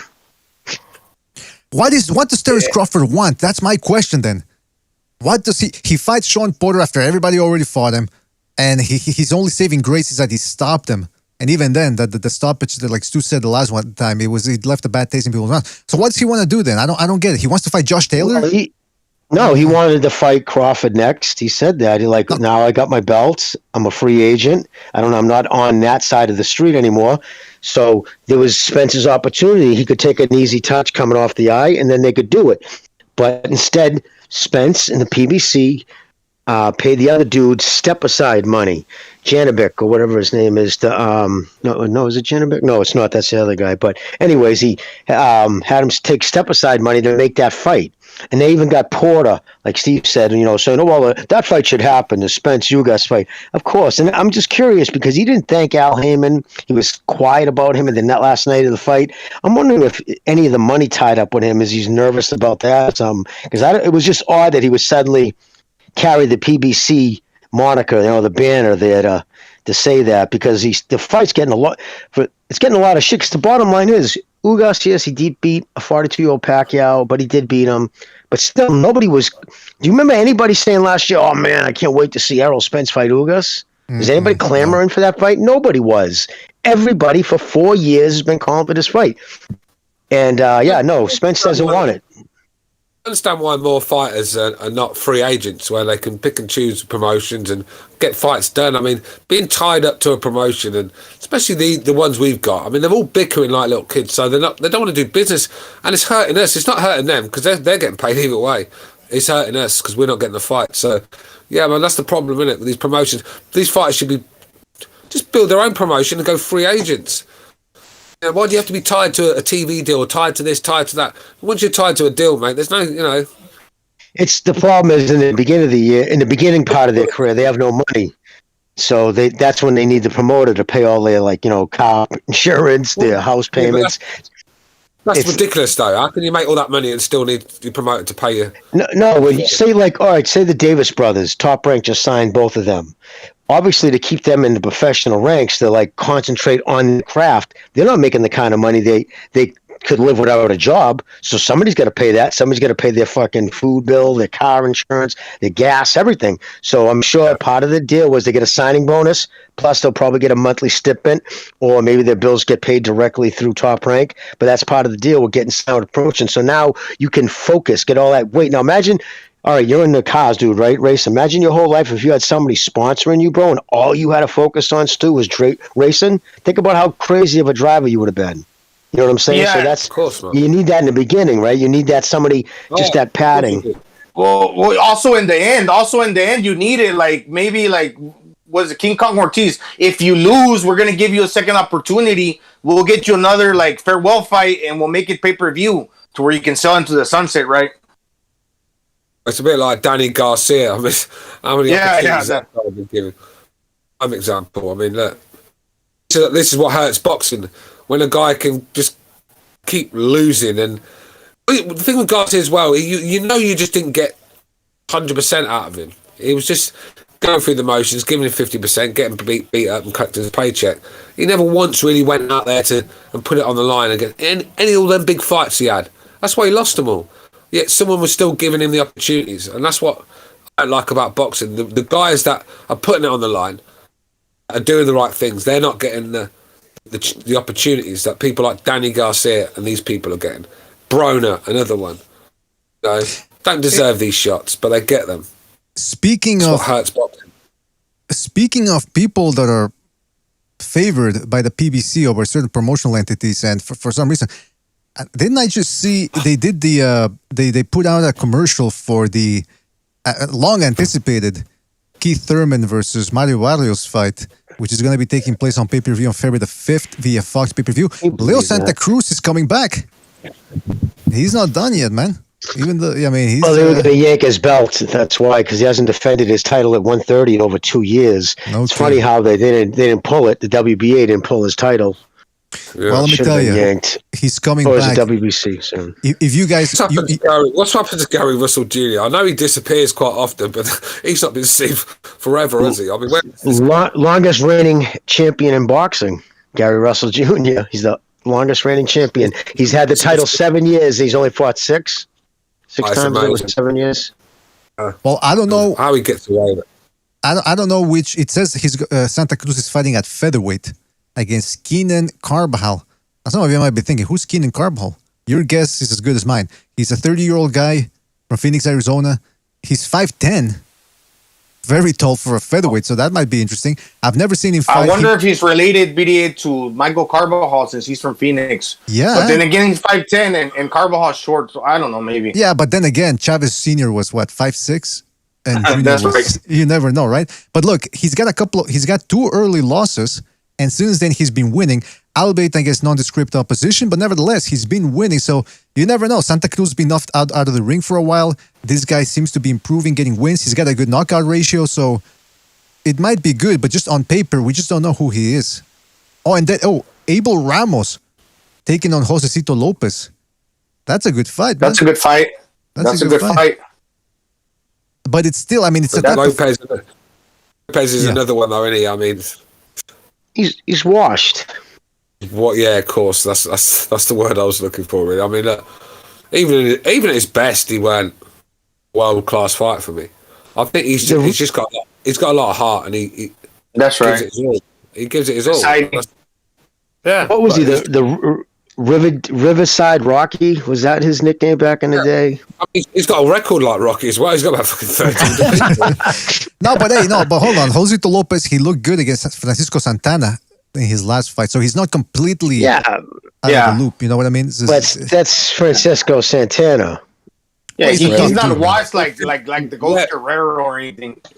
He's still got a bit of fight in him, but look, he's never gonna get back to them heights when he was in the big fights. I mean, heart and will to win. You know, that's what gets him so far. But come on, man. I mean, guys, I was going to say, remember when he was in his biggest fight of his career, when he went to Peter Frampton's country and fought him in New York?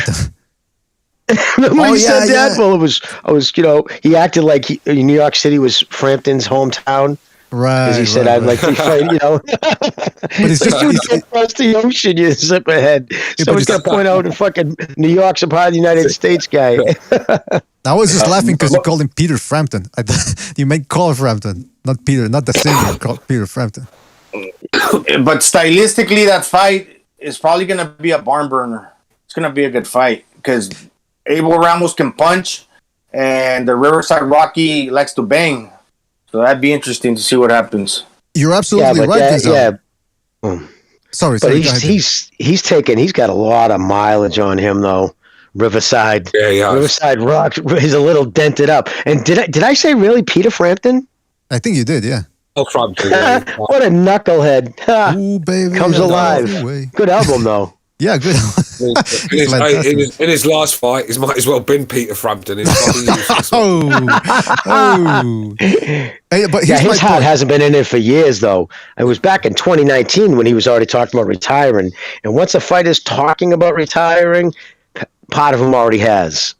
But here's the problem, Gonzalo. Everything you said, I agree. I think it's going to be a good fight between those two on the undercard, and I would be looking forward to it. But here's the onion in the ointment for the PBC. There's a card on ESPN Plus. So if you have a ESPN Plus subscription, you get to see Jose Ramirez versus Jose Pedraza. Then at the same time, on the zone, you're going to get Jesse Vargas versus Liam Smith, the return of Cesar Quetzalcoatl against Carlos Cuadras, and you got Jerwin Ancajas on the undercard. And that's free if you have a DAZN subscription. So who in the right mind is going to circumvent that and to pay for a pay-per-view featuring Keith Thurman and Mario Barrios? I mean, it's again, the PBC is going up against competition and charging for it. Is Ramirez a left-hander, Jimmy? BDA? No, I think he's orthodox, isn't he? Jose Ramirez is orthodox, yeah. Okay, never mind. Because I know Pedraza's lost 4 times to southpaws. Well, all his losses are lefties. Right. Pedraza is the switch hitter.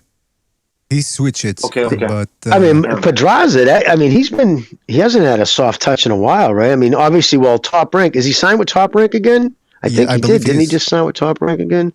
Well, it's going to be on ESPN Plus. Yeah. Well, Top Rank, Bob does, he ain't got time to fuck around. If you don't, he cut that one dude after one loss. He cut Zudo Ramirez because he was boring as fuck.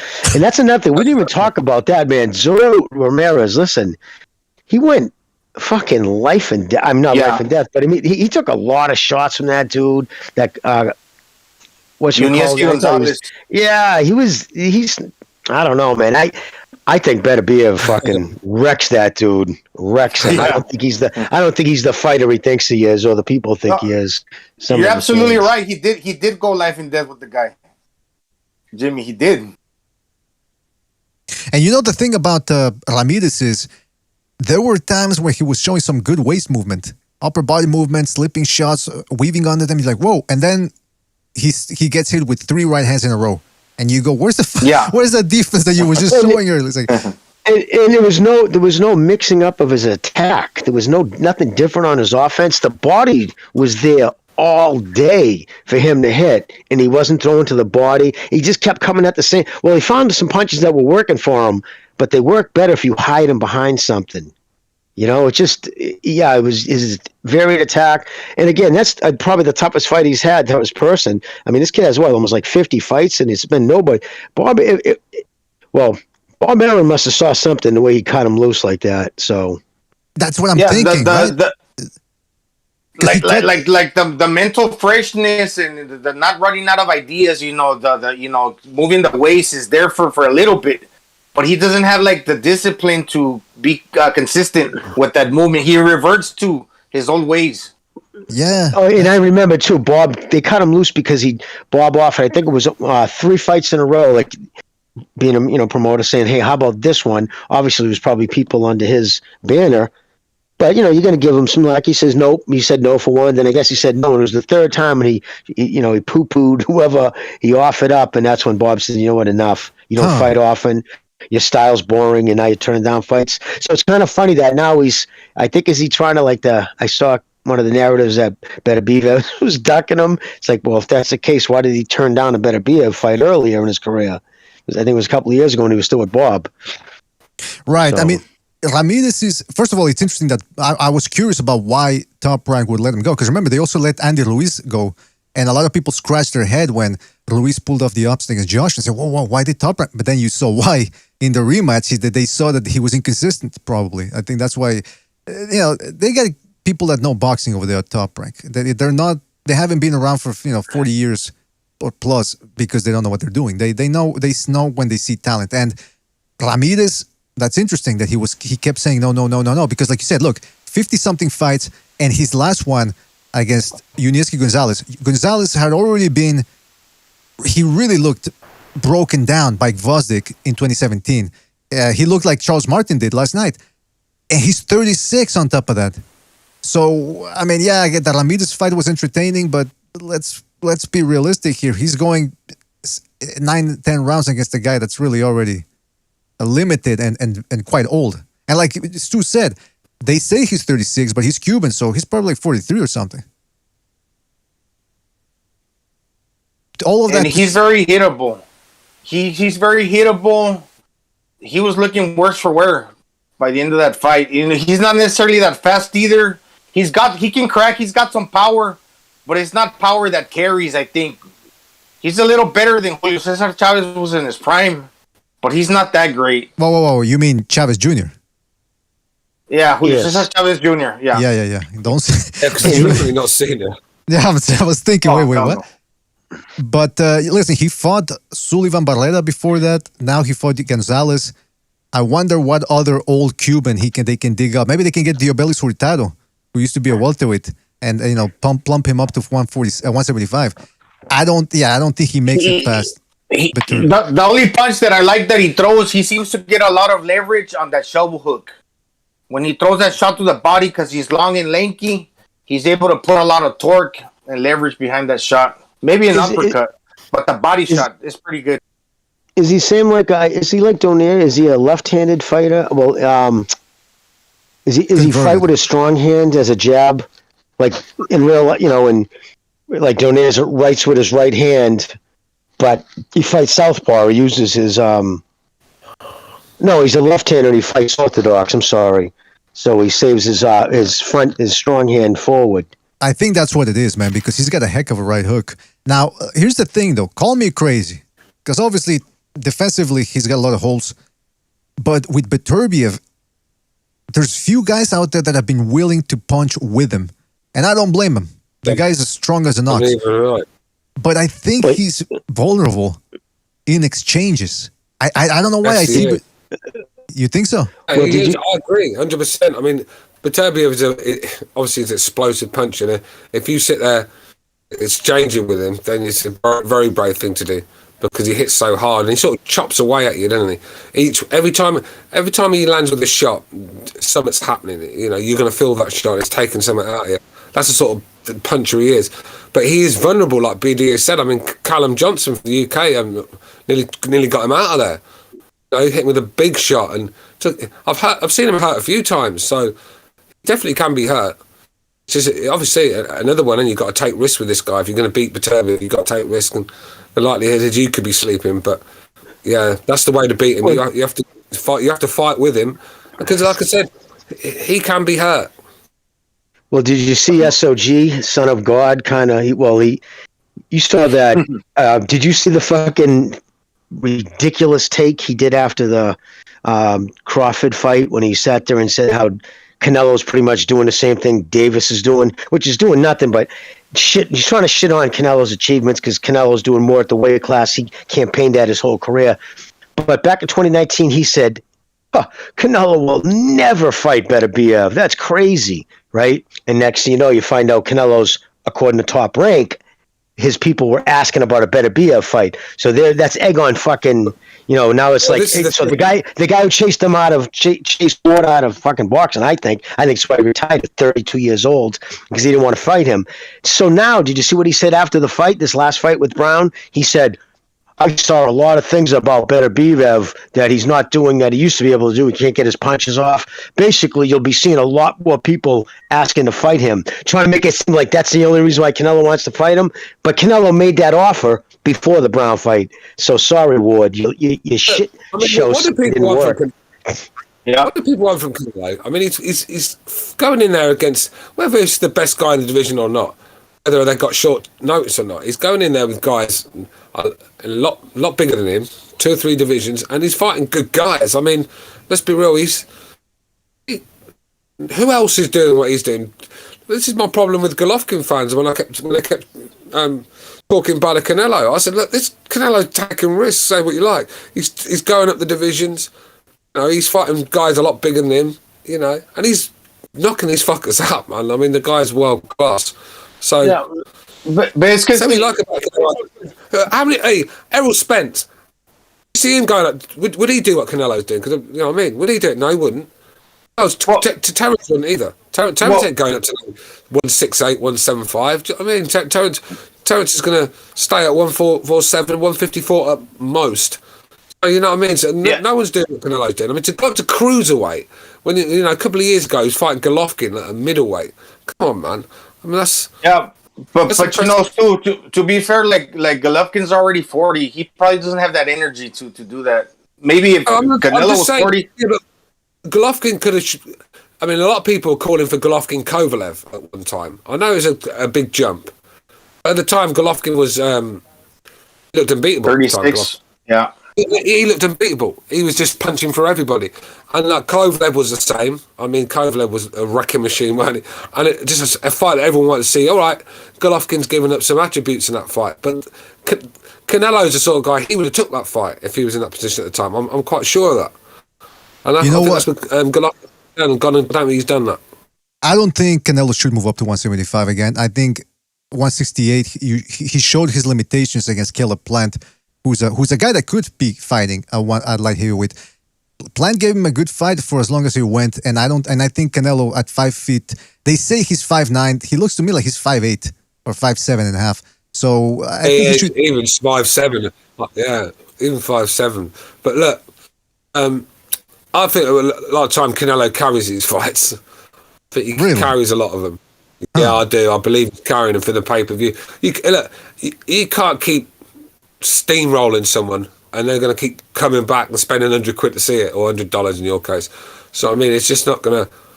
You have to carry the fight. You have to make it look like it was in a fight. Well, it looks like he can be beat. It's the sort of thing... He's never once looked in trouble against that guy. Never. In the last few of his... the last 5-6 of his fights, it's only Golovkin fight where you saw him in a bit of trouble. I haven't seen him in trouble once since then. He goes up the gears. I mean, these people that thought Amir Khan was winning the fight, only because Canelo let him win them rounds.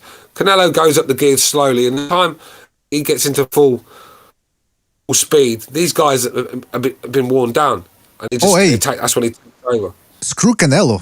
Fight Canelo or whatever. He's gonna fight in 2020. We know 2022. We know that. Let's get down to the fight that I should have asked you before, though, guys. Well, Stu, we'll start with you because from England, the long-anticipated Amir Khan Kell Brook fight. It is happening. It's already sold out. I told you it was still gonna be a big event, man, and you're gonna watch it and you're gonna tell me what you think about that fight right now. Well, tried to get tickets. Signed up to this. Signed up to this website to get tickets. They said, "Yeah, we'll let you know. You'll get first choice." And they come back. They want £650 a ticket. Jeez, they wanted. Yeah, what, to watch Khan Brook? Get out of here, man! I ain't paying that. No, I didn't. I'm not. Unfortunately, I'm gonna have to watch it on pay-per-view. But look, it's a fight. The only reason I want to see it because I want to watch two guys that don't like each other beat each other up. It's just. But when it comes to boxing importance, it doesn't really have any. I mean, there's no titles up for grabs. There's no big fight waiting for the winner. These guys are at the end of their careers, basically, just looking for their last paycheck. Kell Brook was a disgrace against Terence Crawford. Amir Khan, he was terrible. I mean, even in the build-up, he was scared of Crawford. You could see he wanted no part of it, and he found a way out. Listen, this is the last fights these guys have really had of any importance, and look how they performed. So they're lucky they're actually getting a chance to. British fans, we're stupid, aren't we? We've got no standards when it comes to boxing. So I mean, the Americans they won't buy this one. They'll be like, nah, man, we're. But the Brits will buy it, and the promoters know that. So this is their last paycheck. both guys are going to retire after this. I think Amir Khan. I don't know. There's no way for him to go, even if he beats Brook, and vice versa. So it's one of them where you just want to see two guys that have disliked each other at school for a few years, and you just want to see who the toughest guy is in the school sort of thing, and that's about it, really. Well, listen, the fight.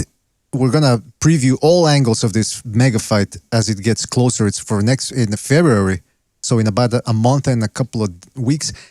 It's gonna be at a catchweight of 149, and I gotta tell you, I'm looking at the press conference they held a couple of weeks ago.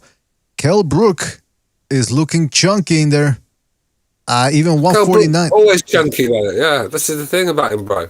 Kell Brook is the biggest waste of talent that's come out of the UK for a while, I think. I mean, this guy could have been, when he beat Porter, the shape he was in, and he could have gone on to do great things, but yet again, another fighter wasting his career. So much for Eddie Hearn, the great promoter, feeds him Jojo, Dan and Bizier, Frankie Gavin. That's 3 training camps there, just wasted. And then the time he does get it, it's a desperate one. It's because Amir Khan fought Canelo and got knocked the fuck out. I'm going to fight Golovkin and get knocked the fuck out. I'm going to do one better. I mean, it's an obsession with Amir Khan. So he went and jumped in with Golovkin and got his face smashed in. And he's never been the same since. I mean, come on, man. What a waste of talent. And like I said, Eddie Hearn should be ashamed of himself putting Kell Brook in there. I mean, hey, it's from a business perspective, you can't blame him. It's already sold out, so the public... But the thing is, like I said, he could have made good money with Kell Brook in other fights. Like I said, there's some big welterweight names there for him. Do you know what I mean? And did he get paid really enough to get his face smashed in and his soul taken from him? Come on, man. I mean, look, the guy was in the... Look, he gave Golovkin all he could handle until Golovkin caught up to him. So and in the day that he was in the prime of his life then, Golovkin fought the best Kell Brook he's ever going to fight, and it was the worst mistake of his life, because he started selling his soul to the devil. I mean, just sold your best years ahead of you, because that finished Kell Brook, that fight did. As one of them fights where you just never the same. They say no risk, no reward, but this was a classic, the rare case of risk and yeah, but there's a chance. Reward. There's a difference between bravery and stupidity. But that's what I'm saying. That's what I'm saying. This was the rare case of big risk, little reward, because he ended up getting his career cut short, and getting his face broken. And like I said, you're talking about. I mean, I know he went on to fight Errol Spence, but I truly believe that would have been an even closer fight. The Kell Brook I fought Golovkin versus Errol Spence would have been. Well, it would have been a classic. I'm telling you that now. It would have been a lot closer affair. I can assure you on that one now. Like I said, Spence fought a Brook that was just done. You go in and get beat up like that, you're never going to be the same. Shout out to Virtuoso for his contribution with the super chat. He puts it in a very succinct manner. He says Crawford versus Spence is a US remake of Khan versus Brook. I agree. Nah. The other guys are fresher. It's well, you're talking about two reigning undefeated champions, right? I've already beat up Brook and Khan, by the way.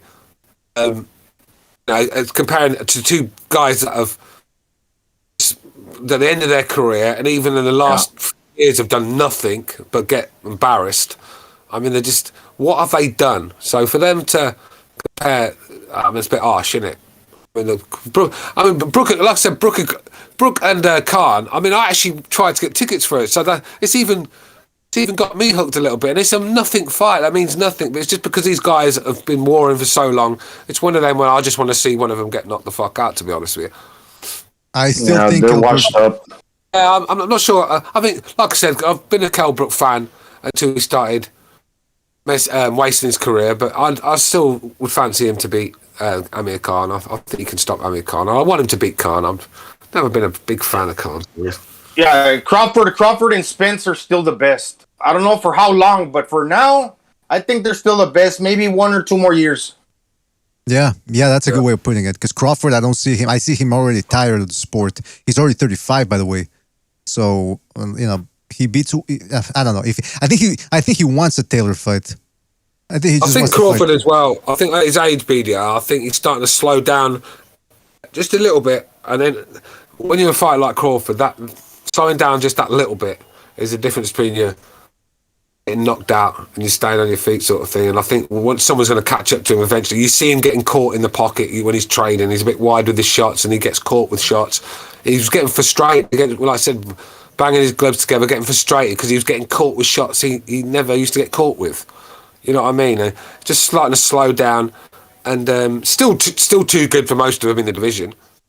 Not too good for him, but he's going to come up against like someone like an Ortiz. Someone like him, a young guy coming through explosive, could get to him eventually, I think.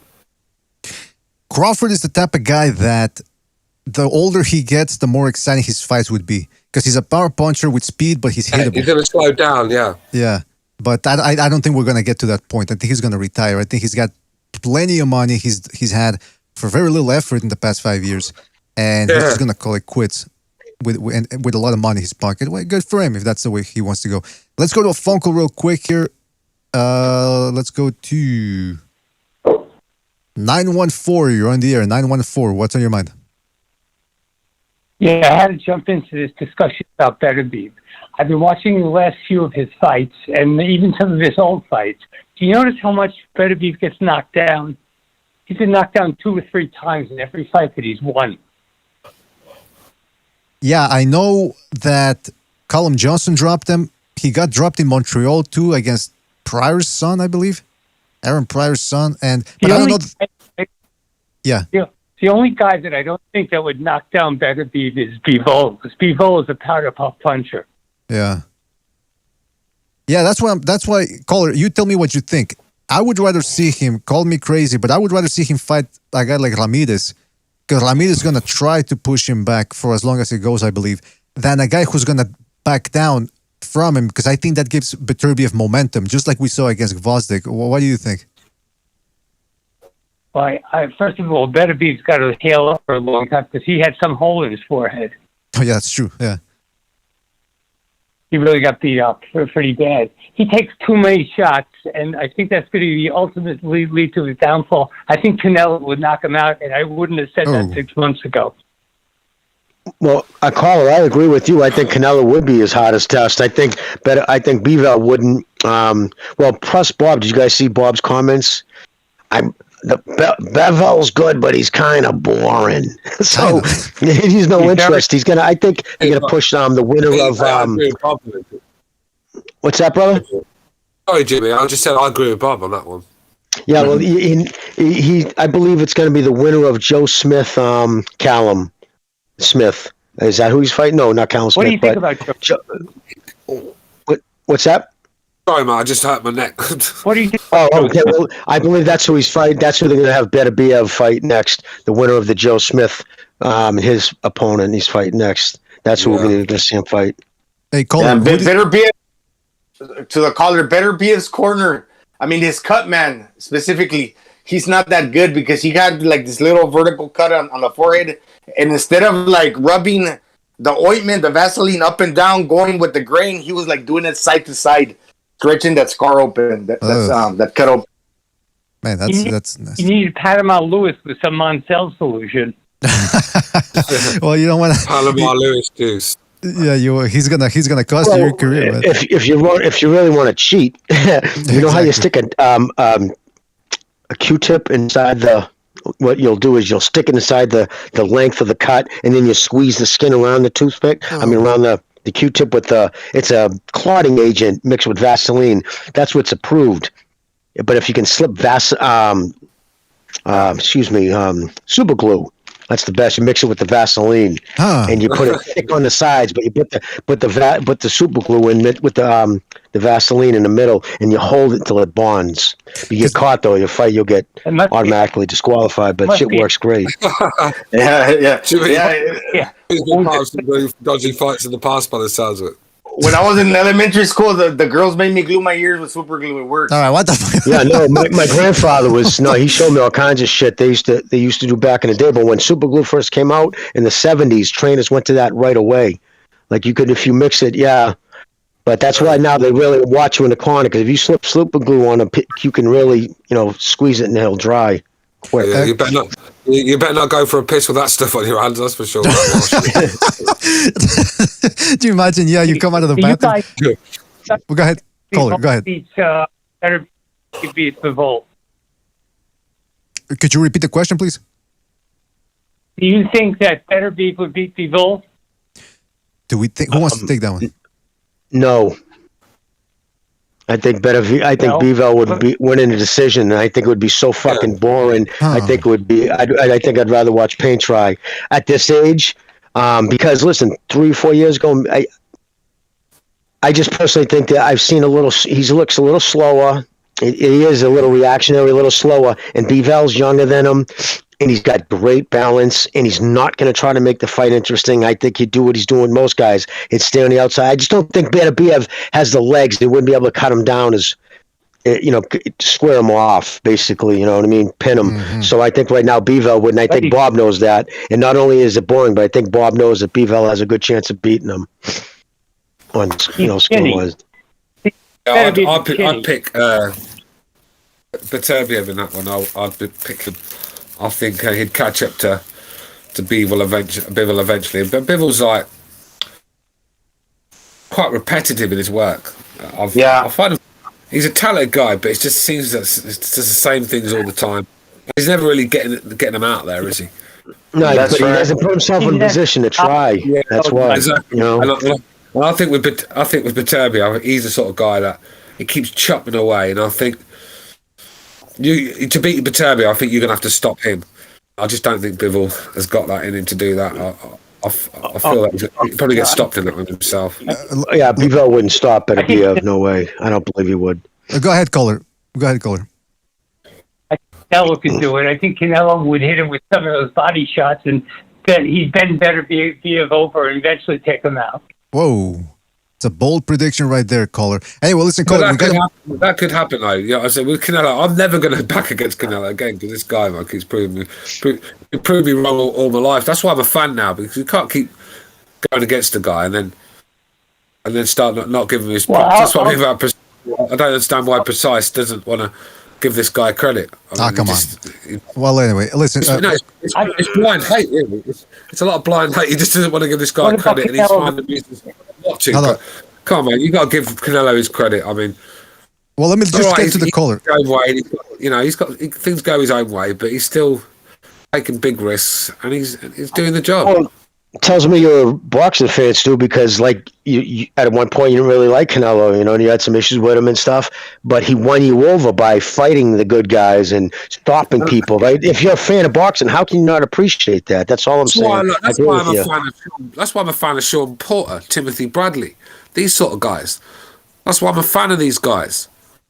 Because they fought everybody, and they gave it their all most of the time. You know what I mean? All right, not the last one, but and that's all you can ask from a fighter. At the end of the day, when two guys go in the ring, one's going to be better than the other. That's just how it works most of the time. So, but you understand that, and sometimes it's a big golfing class. But as long as the guys give it their all, can't ask for no more than that. And I find with a lot of boxing fights these days, there's a lot of guys in there hoping for a way out, looking for one, and I don't. What do you think about Canelo versus Usyk? No, I don't even want to touch that one. That's ridiculous. It's Canelo ain't competitive. There's got to be a limit to this. I mean, come on, before it becomes a freak show. Well, listen, I didn't hear the question. What did he ask? I'm just curious. Uzik Canelo. God, no, Uzik would destroy him. It's just now you're pushing it too much. All right, now listen, caller, we have to move on, but thank you for your call. We'll catch you on the next one, right, man? Yeah, good call. Thanks for calling. Take it easy, man. Enjoy your Sunday. Listen, in regards to Bivol Beterbiev, if Bivol fights another no-name and I have to see him outboxing for 12 rounds, I'd rather superglue my dick, since we were talking about superglue. We'll just put it that way. Now, we got to go, but we just got Recognize jumping in. Recognize, you there? Recognize. Well, I don't know. I hope he didn't fall down the shaft or something. But, yeah, man, we got to go.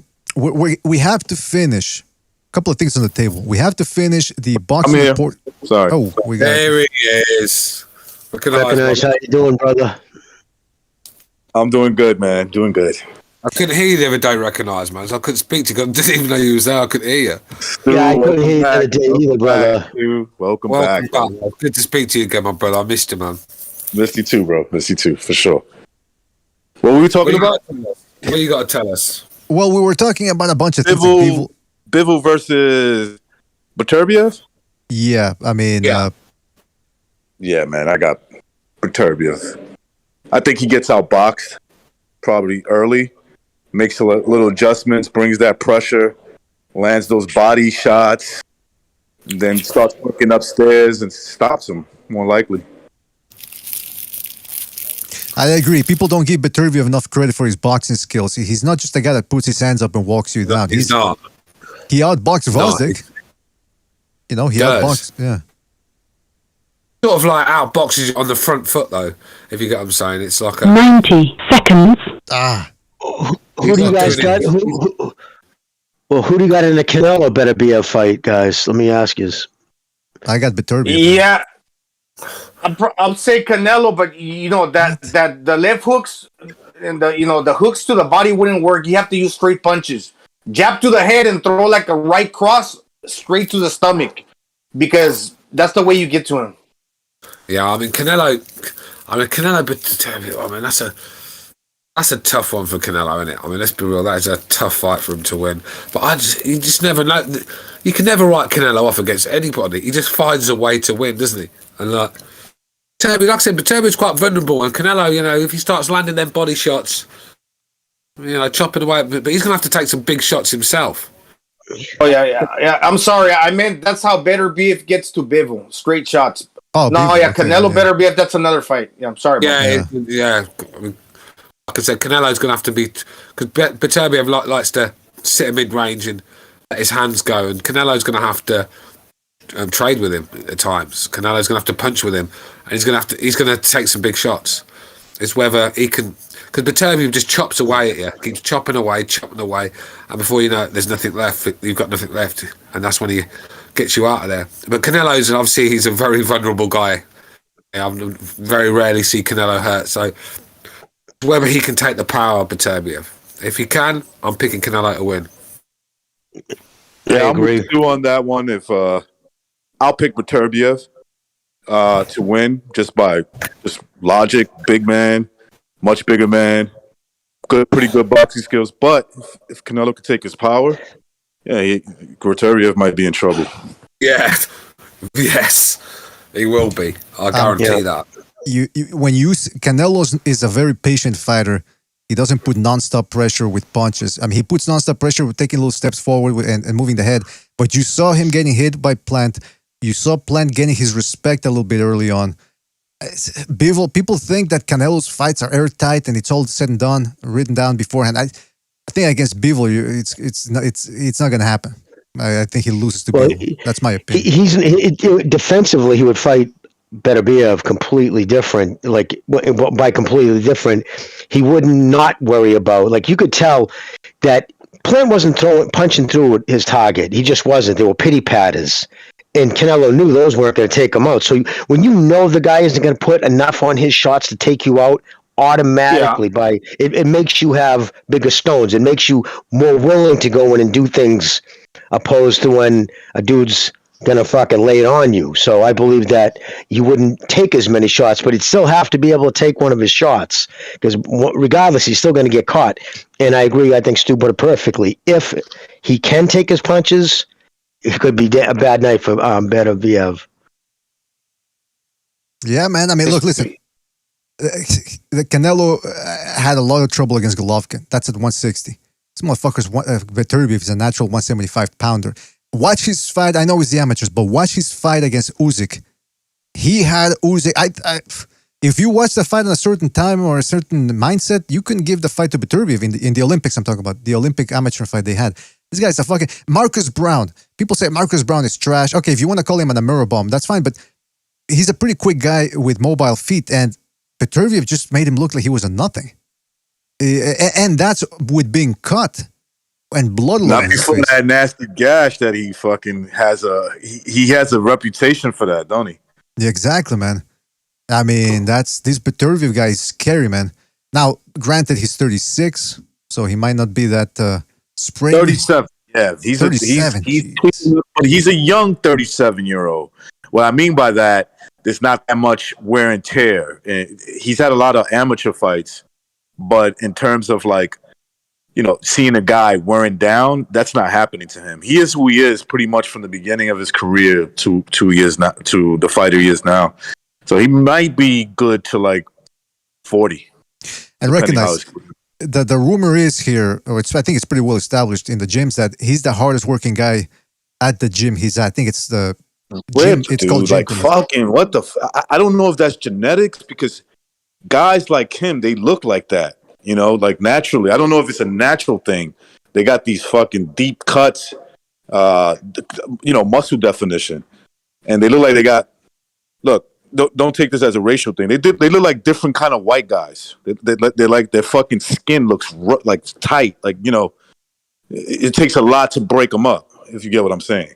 Mm-hmm. Yeah, well, he gets that way by staying in shape, right? It's like, okay, these guys can get thin, right? Like, who's that kid who used to fight, the Spanish kid, when he fought Timothy Bradley last time and got destroyed? He used to be in really good fights, but he would party until he would take all the weight off, saunas and fucking, basically sauna the weight off, and you don't get any of those cuts. You tell Beterbiev, like, he takes his shirt off, he has a six-pack all year round. So, plus his age, being that age, your muscles, you don't.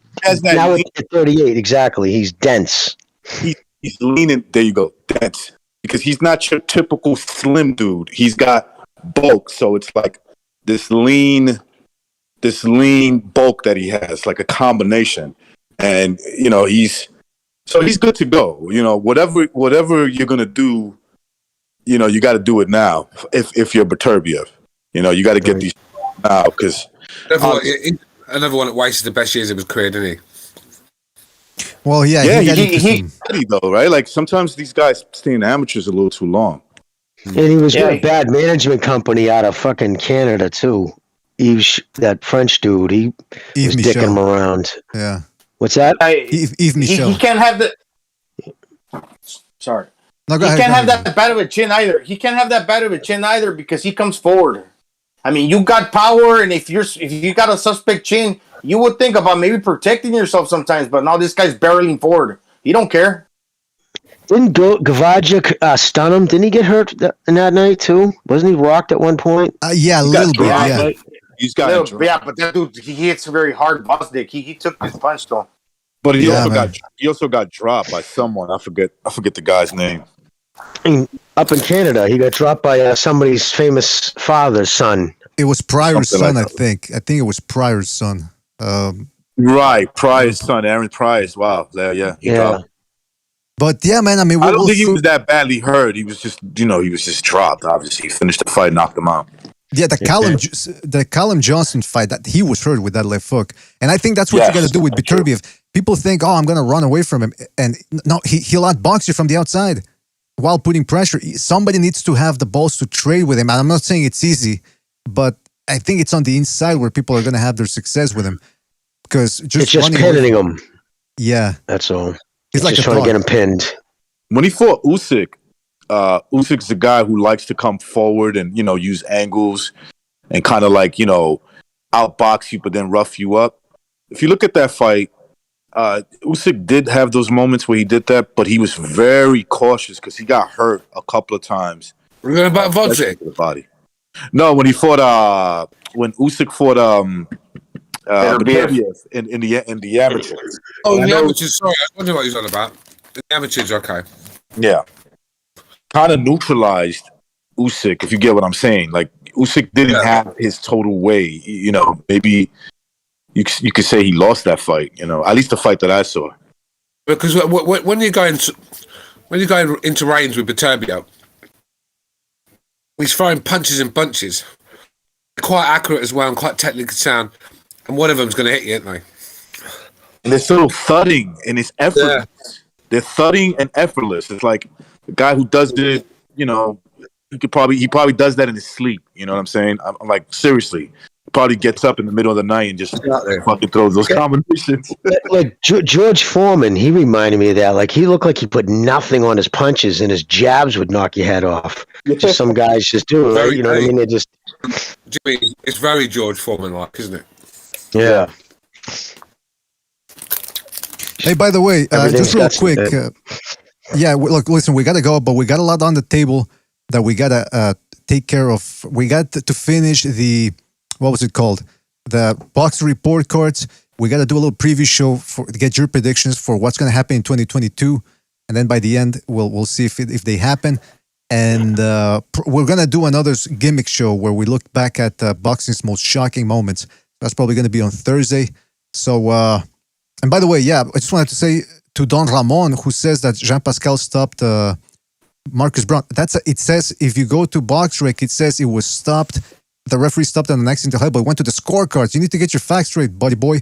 Yeah. Anyway, so he didn't. And he might have been on the juice too. No, he might have been on. We never know.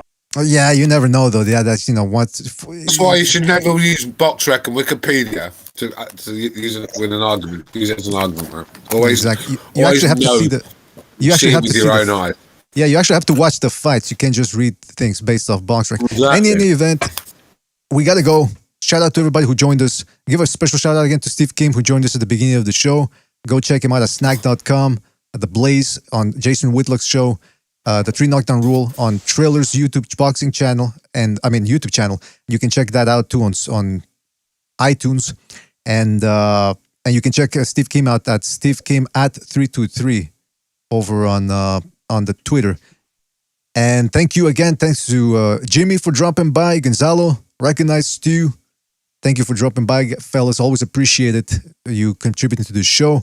And again, we'll be back during the week, maybe even tomorrow to finish the boxing report cards if everyone's available. That would be in the evening, perhaps. So shout out to everybody. I don't know. We'll see, man. Shout out to everybody as well who donated with the super chat, and everybody who joined us. Everyone, hit the like if you haven't done so already, and if you haven't subscribed, we always appreciate it. Shout out to Eddie Valenzuela in the chat, Eber Stellar, Team Batman Boxing, Jerson Medina, Virtuoso, Ignacio Juarez, GB Guthrie, Don Ramon Champ, Pound for Pound King, Heretic, Tarvis the Chimp, One Foot Out the Door, Eparokua, Campos Vasquez, Vince Vegas, Ed Dantes, Iceman, Pound for Pound King, One Hitter was in here as well, Gypsy King, I think as well, Triple JJJ, Shadow Combat. Who else? If I forget anybody, you guys know who you are, but we got to go. Steven Schneider. And again, thanks to everybody that called in. All you guys, the panelists as well. Always appreciate it. Got to go. Catch you on the next one. Take it easy.